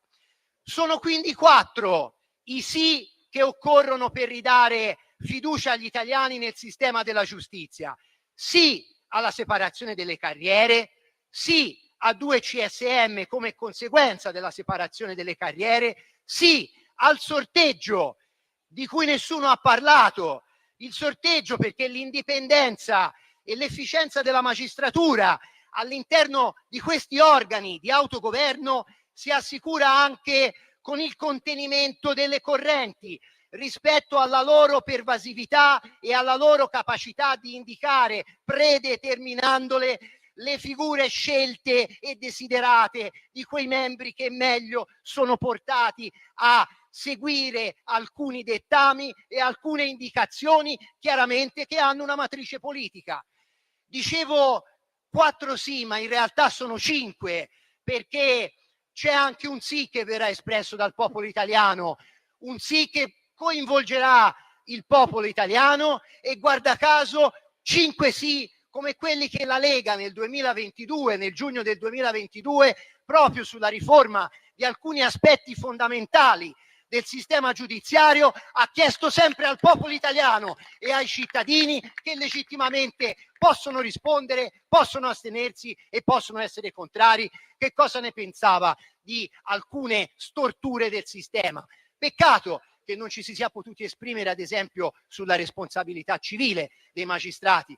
Ovviamente anche lì una valutazione di natura giuridica ha impedito al popolo di poter dire la propria su questi temi, ma la Lega ha e rivendica il proprio diritto e la propria coerenza nel volersi sempre sottoporre e non aver paura di sottoporsi alla valutazione e all'espressione della volontà popolare. Lo faremo anche questa volta con grande coraggio. E una osservazione: l'unità dell'ordine giudiziario, che tanto sento dire potrebbe essere incrinata da questa riforma, questa ovviamente non comporterà più l'identificazione in toto tra le 2 figure di pubblico ministero e di giudice, ma ricordo che la stessa Costituzione aveva dall'origine individuato rilevanti tratti di differenziazione. Non so che cosa alteri così tanto le opposizioni. La Costituzione utilizza i termini giudici e pubblico ministero nelle disposizioni che sono riferite esclusivamente agli uni o agli altri. Quindi la separazione è già una strada tracciata, lo è soprattutto da quando appunto nel 1999 entra in vigore un articolo, il 111 della Costituzione, e probabilmente certe abitudini cominciarono a cambiare, non chiaramente quello spirito corporativo che purtroppo alcuni magistrati hanno dimostrato far sì che anche di fronte alle distorsioni emerse dopo i fatti dello scandalo Palamara abbiano impedito alla magistratura di fare un obiettivo esame di coscienza sulla gravità dei fatti accaduti. Non c'è stata una presa di coscienza seria e il legislatore è tenuto ad assumersi la responsabilità di proporre quelle che ritiene possano essere delle soluzioni a una stortura.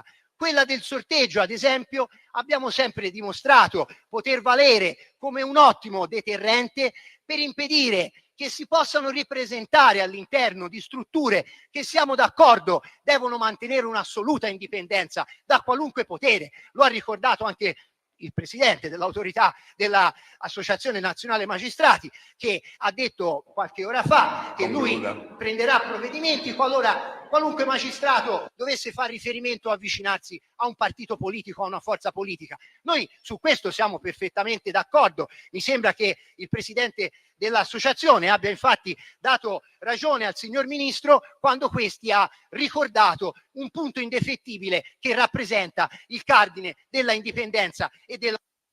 Concluda se vuole, concluda proprio però. Sono rinfrancato dal supporto del mio gruppo e del presidente, quindi io non posso, anche per le interruzioni che ho subito chiaramente poco fa, mi sembra doveroso concedere al gruppo di concludere. La Lega esprimerà il proprio voto favorevole a questa riforma convintamente, supportando il centrodestra in questo grande passo storico. Grazie. La ringrazio Presidente, evidentemente. Qui Parlamento. Stai ascoltando Radio Libertà. la tua voce libera, senza filtri né censura. La tua radio. Cari amici di Radio Libertà, rieccoci qua. Sono Andrea Pacini e sono lieto di ripresentarvi un nuovo brano che è tratto dall'album Io sono io, si chiama Adamo ed Eva, in featuring con Gloria Zaccaria, una mia carissima amica collega cantante bresciana. È un pezzo che è nato molto molto tempo fa, che portammo a Sanremo Giovani, anzi lo portai io perché Gloria non poté partecipare, di conseguenza mi lasciò carta bianca con il brano, e con l'avvento dell'album nuovo uscito a maggio ho deciso di inserire la versione in featuring con lei. Adesso ascoltatelo e mi raccomando, riascoltatelo e diteci cosa ne pensate. Un saluto cari amici e un saluto al grandissimo Sammy Varin. Ciao ragazzi!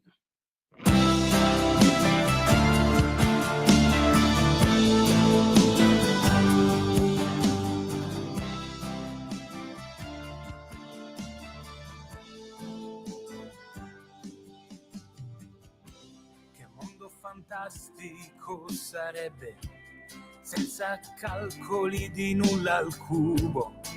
Qui si gioca a nascondino, ci si perde in un minuto. Ma che mondo è mai questo? Se io mangio e mi avveleno, non è l'Eden che vorrei. Se mi vesto di violenza, voglio un nuovo Adamo ed Eva. C'è bisogno di rifare il mondo, un giardino senza tempo, e questo l'aldilà. Voglio un nuovo Adamo ed Eva, voglio rifare il mondo, fondere corpo ed anima, e questo l'aldilà.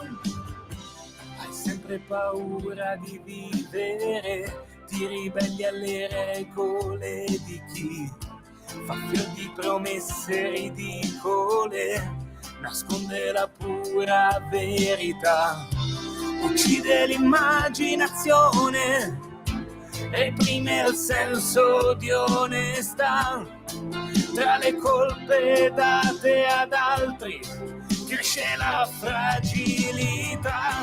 Voglio un nuovo Adamo ed Eva, c'è bisogno di rifare il mondo, un giardino senza tempo, e questo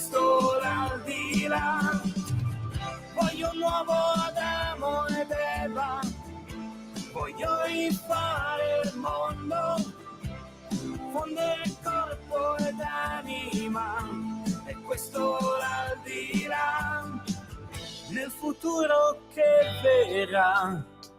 Solo l'uomo salva l'uomo, è legge universale.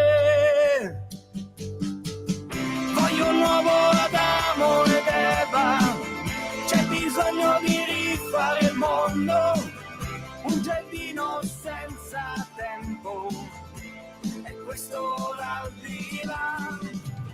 Voglio un nuovo Adamo ed Eva, voglio rifare il mondo, fondo il corpo e l'anima, è questo l'aldilà.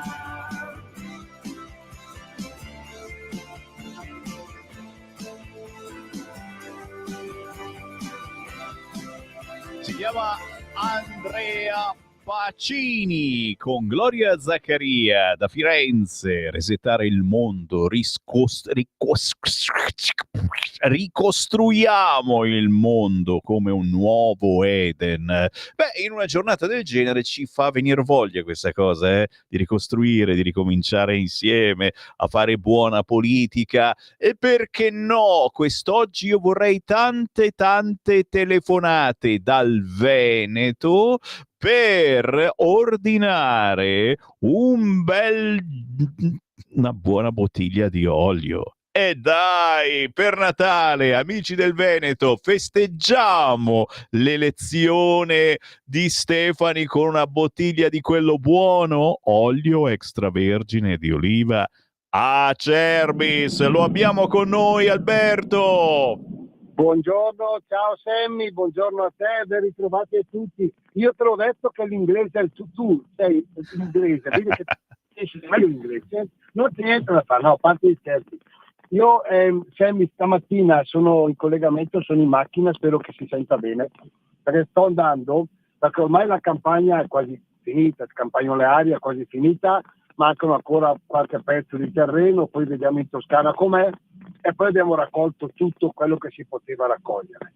Le informazioni quest'anno macchie di leopardo, in certe zone frutti importanti, in altre ahimè non hanno nemmeno aperto i frantoi, però quello che abbiamo fatto, quello che stiamo facendo è un olio molto importante, un olio con un'acidità bassissima, un olio dolce, un olio non aggressivo, quindi l'offerta di stamattina, per chi volesse, chi conosce già lo sa, chi volesse provare, noi fino a gennaio, quindi prenotabile anche per gennaio, non è che tu adesso devi ordinare 6 bottiglie da litro, 6, 3 bottiglie, 4 bottiglie, puoi dire o pensare, sai cosa faccio? Io prenoto l'olio da Alberto Acerbis per fine gennaio, perché novembre, dicembre, gennaio vendo disponibilità del frutto, quindi del prodotto, olio nuovo, prezzo vecchio, quindi 6 bottiglie, attenti amici, 6 bottiglie da 1 litro di olio extravergine di oliva estratto freddo Acerbis.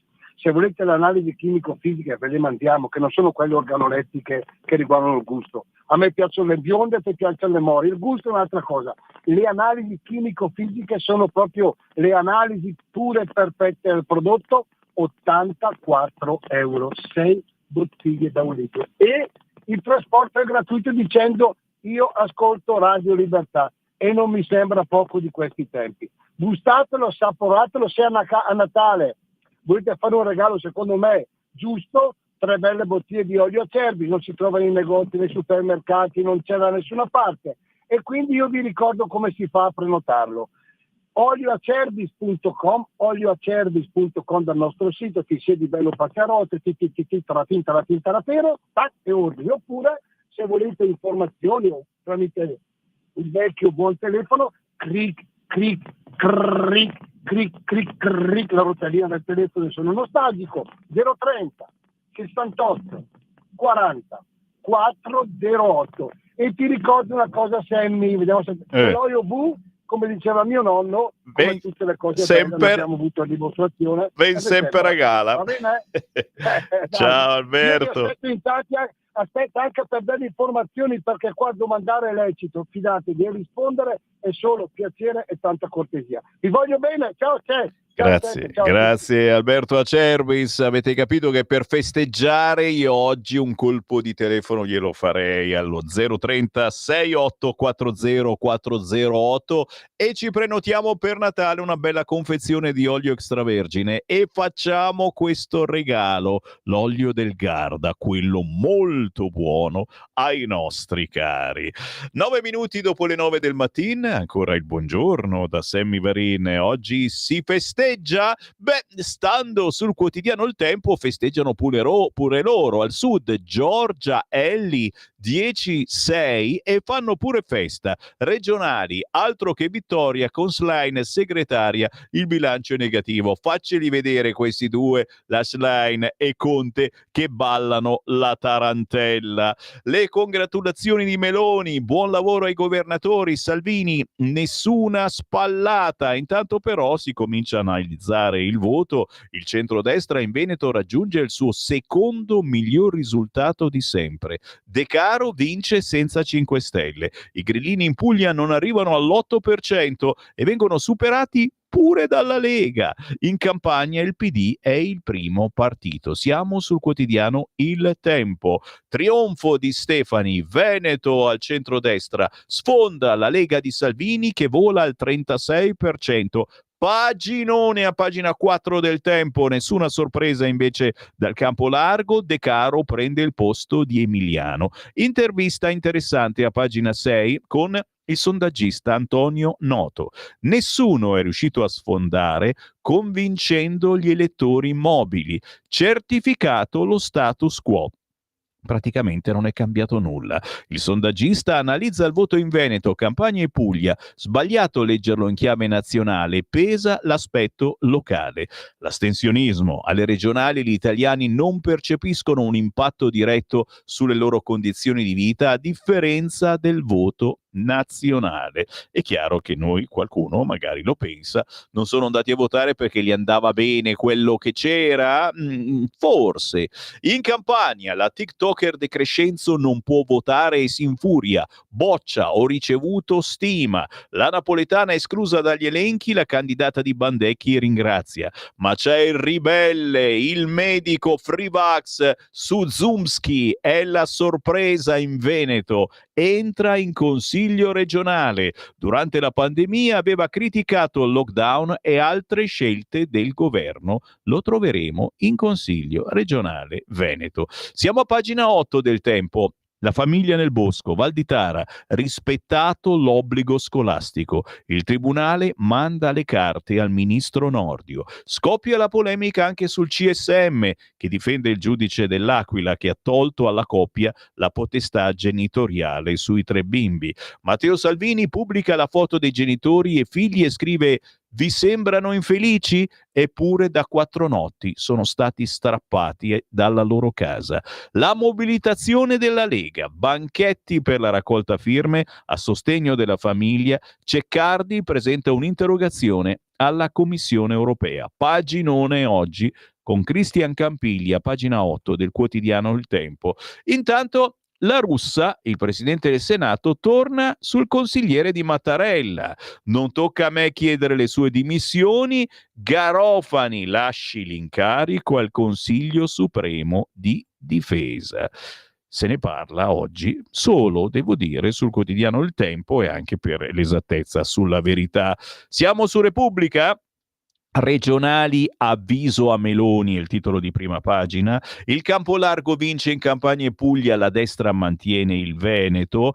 Affluenza ferma al 43,6%, l'astensione resta il primo partito e questo è il problema che dobbiamo assolutamente risolvere. Io sono per regalare il biglietto della lotteria a tutti quelli che votano. Fatemi sapere cosa ne pensate al 340 67 09 659. Il governo voti in calo allarme Meloni, la Lega riapre i giochi in Lombardia e attenzione, qui si parla proprio di noi e di voi, già, Fratelli d'Italia puntava alla prima piazza in Veneto, Donzelli pronosticava solo qualche giorno fa un 25-20 sulla Lega, e invece Fratelli d'Italia è lontanissima e adesso giustamente si ritorna a farsi sentire per la Lombardia. Queste elezioni confermano che le regionali sono tutta un'altra partita e al nord c'è la Lega. Staremo a vedere chi candidiamo in Lombardia, i nomi ce li abbiamo e come, e soprattutto la caratura ce l'abbiamo, a differenza di altri alleati. Sempre Veneto, a pagina 12 di Repubblica, la valanga Zaia travolge Fratelli d'Italia, Salvini mi davano per morto, e questa volta è Matteo Pucciarelli che è obbligato a fare le pulci a Fratelli d'Italia al posto che alla Lega. È vero, sì, purtroppo gli tocca. E chiaramente si ritorna a parlare di Nord, si ritorna a parlare di CDU-CSU, sullo stile tedesco, si ritorna a parlare di territorio, non se n'è mai smesso, ma questa volta si fa sul serio. Anche qui la sorpresa su Zumski, il free vax al 5%, ecco la sorpresa anche sul quotidiano Repubblica, ma poi paginone con intervista al nuovo capo della regione Veneto, al nuovo doge Veneto Stefani.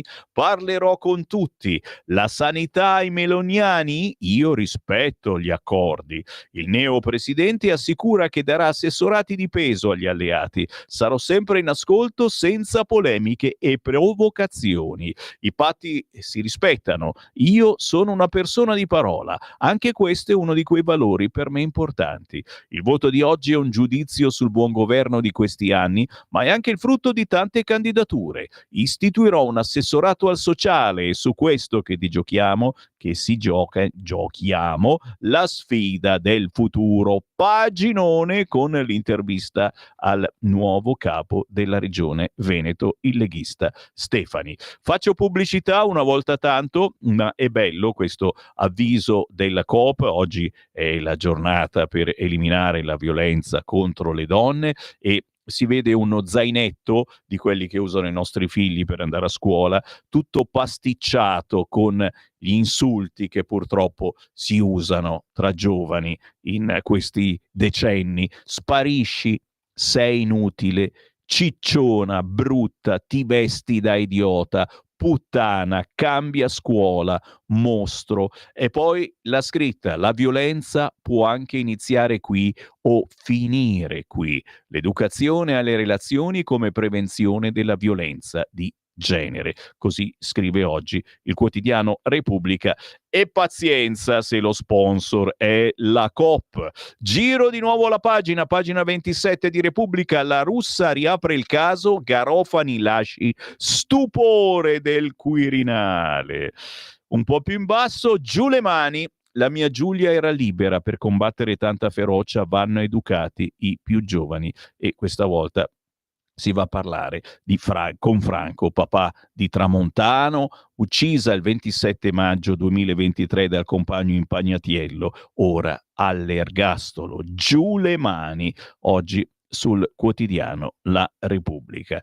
Sto per aprire le linee, certamente. Chi vuole entrare in diretta con Sammy Varin già chiami lo 0292947222. Vi teniamo in linea qualche minuto mentre io proseguo su Repubblica. Mi picchiava per uccidermi, pensavo fosse il mio destino, ma sono fuggita e poi rinata. Vanessa, 42 anni, un marito brutale alle spalle, la prima notte nel rifugio ho scoperto la pace. Se ce l'ho fatta io, c'è speranza. Intervista su Repubblica, che poi si occupa nuovamente dei bimbi nel bosco. Si muove il CSM, Valditara in regola con la scuola. I consiglieri di Palazzo Marescialli chiedono una pratica a tutela dei magistrati dell'Aquila. I documenti sulla vicenda inviati al ministro Nordio, che ora dovrà decidere sull'ispezione.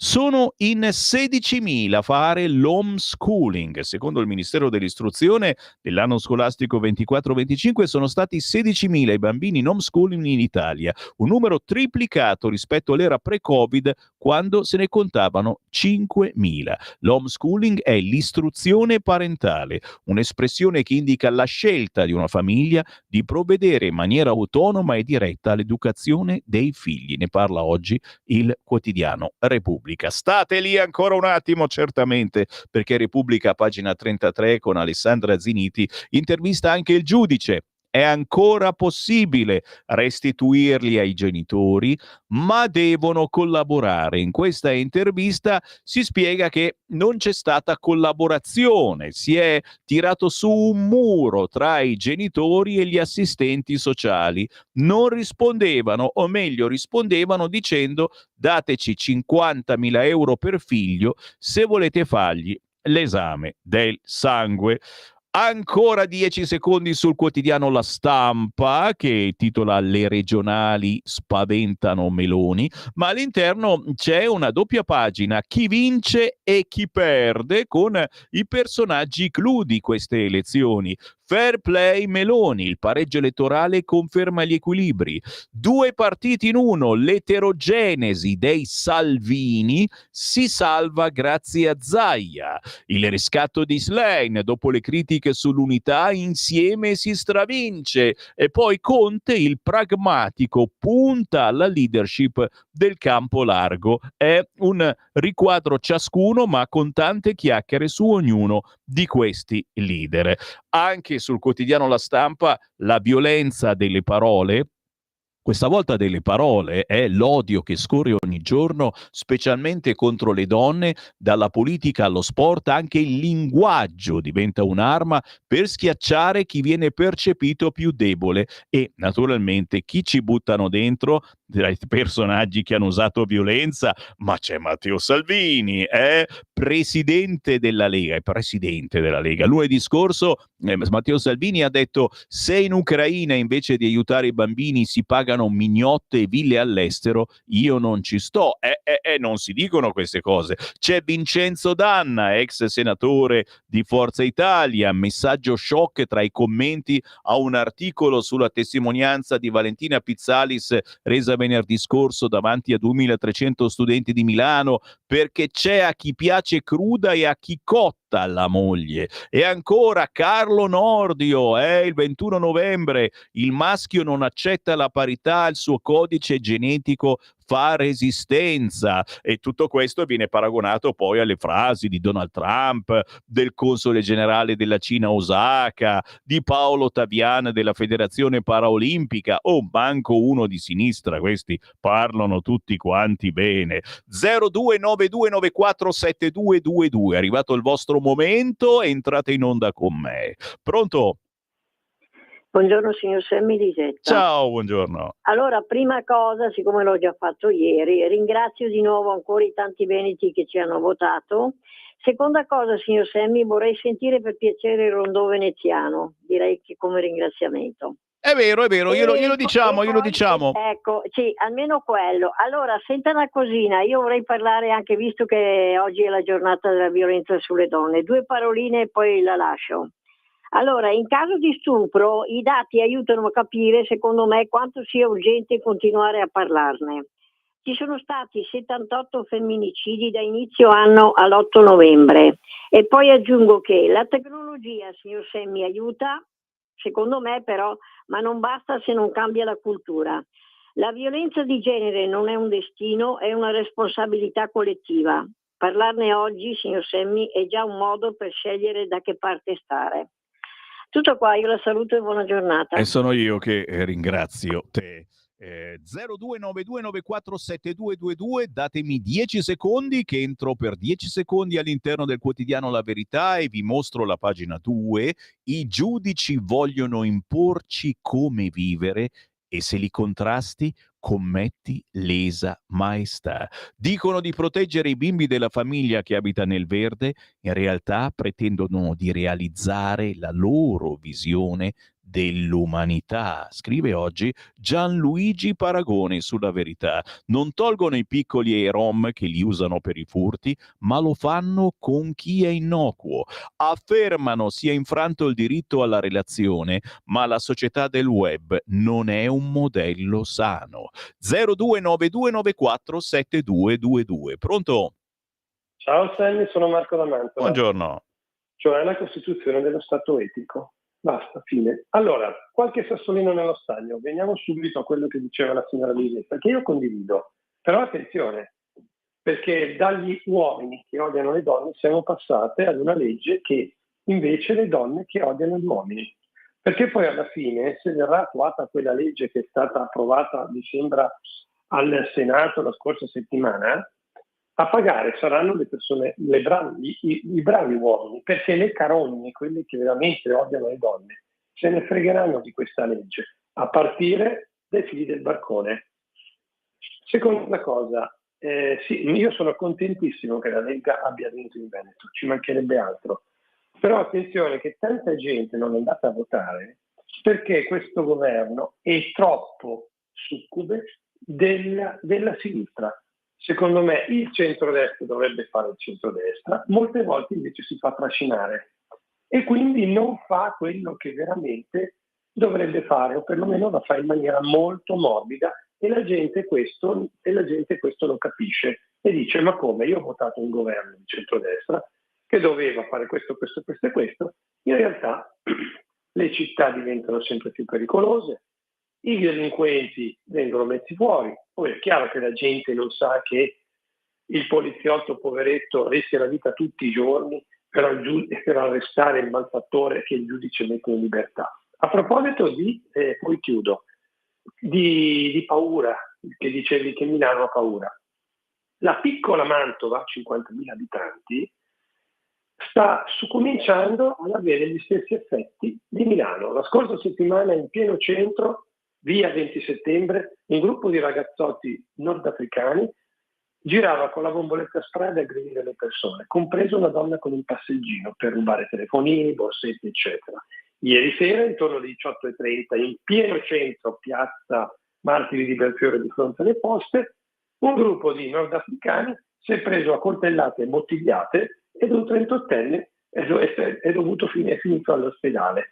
Quindi anche le piccole città soffrono il problema di Milano, solo che Milano o Roma o Bologna sono quello che sono. Le piccole città passano ovviamente nel dimenticatoio, comunque nell'essere ignorate.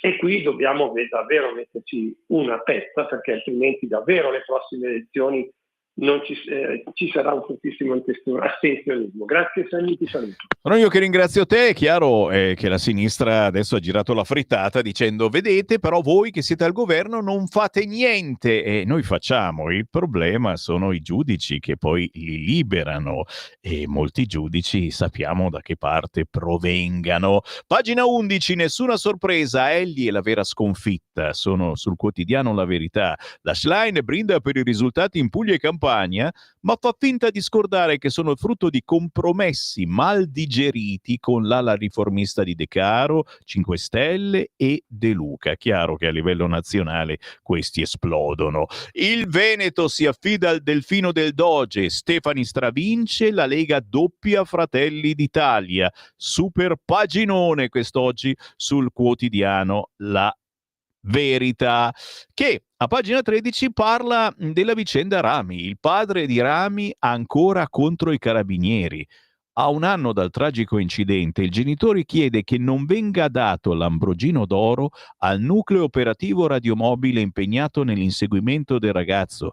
La Sardone, basta con i processi mediatici nei loro confronti, hanno agito bene. E intanto, da inizio anno arrestati più di 800 Maranza, 7 su 10 sono africani, ed eccolo qua il paginone della cronaca Maranza. Tunisino prima pesta un papà e poi prova a rapirgli la figlia. Gambiano ruba il telefonino a un ucraino pestato a sangue, oggi sul quotidiano La Verità. Mentre Fico Ho ancora 2 chiamate in coda, restate in linea per favore. Mentre sul quotidiano Libero, la foglietta di fico della sinistra è il titolo. All'interno, Salvini augura a Schlein di sperare a lungo. 0 ribaltoni nelle regioni, fallisce un'altra spallata e già si pensa alle politiche. Affluenza, vera sconfitta, crollata intorno al 40%. Campo largo in festa, ma si apre la sfida per la leadership alle elezioni 2027. A caccia di leader non ci sono. In Veneto, boom di Stefani con Zaia, la Lega al 36%, il candidato Novax tocca il 5% e in basso Fabio Rubini, il Carroccio riapre la questione Lombardia. Romeo, occhio che al nord ci siamo noi. Tra i papabili spunta il nome per il presidente di regione Lombardia di Giancarlo Giorgetti. 0292947222. Pronto? Pronto? Ciao, buongiorno. Ciao, sono Marco da Milano. Voilà. Certo che appunto con la rassegna stampa che stai facendo si intravede da quello che io non ho ancora avuto modo di guardare i cartacei, no? Come ci scrivi tu. Cioè si intravede appunto una specie sui giornali di area sinistroide, no? Praticamente una sorta di autoconvincimento che praticamente ce la faranno, ce la faremo, quell'altro fenomeno lì, il megalomane di Fico che, come ti ho scritto prima, che dice che non ci farà fare l'autonomia differenziata, no? Dimenticandosi che non è il Presidente del Consiglio, ma bensì è solamente il Presidente della campagna. E credo che i campani se ne accorgeranno presto con che razza di presidente che hanno a che fare. Comunque, al di là di questo, io ho una riflessione, no, che sto facendo, perché effettivamente c'è questa specie di diatriba. La Lega ha praticamente superato Fratelli d'Italia nel Veneto. E va bene, ok, abbiamo superato Fratelli d'Italia, però chi ha vinto praticamente è la coalizione di centrodestra. Cioè, se cominciamo a guardarci in questo modo l'uno con l'altro, cioè Fratelli d'Italia che comunque mastica amaro perché la Lega l'ha superato, ma che cavolo vuol dire? Cioè, io non so se riesco a spiegarmi. Assolutamente sì, e perdonami se ti taglio, ma sono in chiusura, devo ancora far sentire una telefonata, resta in linea. Ma pagina 17 di Libero, questa non la sapete, l'ultima follia arriva sulle nostre tavole, arriva il tonno con lo 0% di pesce, altro colpo basso dell'Unione Europea, confezionato nelle scatolette, fatto con le alghe, gioia per i vegani, lo chiamano il cibo del futuro e pensare che Bruxelles ha appena approvato regolamenti che impongono etichette veritiere. Attenzione, guardalo qua, il betta fish tuna, il tonno non tonno. Ancora una chiamata, pronto? Pronto Sammy, buongiorno, parlo da Treviso. Uè, ciao. Ciao. Siamo qua, siamo alle stelle qua, siamo tutti contenti, siamo tutti come le Pasque. Immagino. È stata una cosa che anche inaspettata perché non pensavo che arrivassero al 36%. Comunque bisogna trovare anche in Lombardia un candidato come Stefani, una persona pulita, una persona che mi ha dato subito fiducia, insomma, ecco. Vero, e ti ringrazio, caro. Per quanto riguarda la famiglia nel bosco, i figli non sono della famiglia, sono del popolo.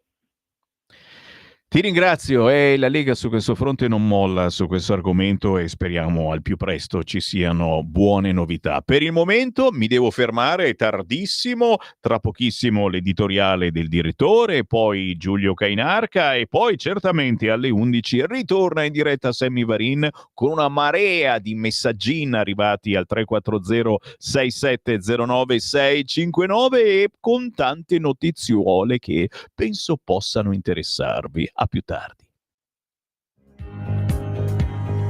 Avete ascoltato la rassegna stampa.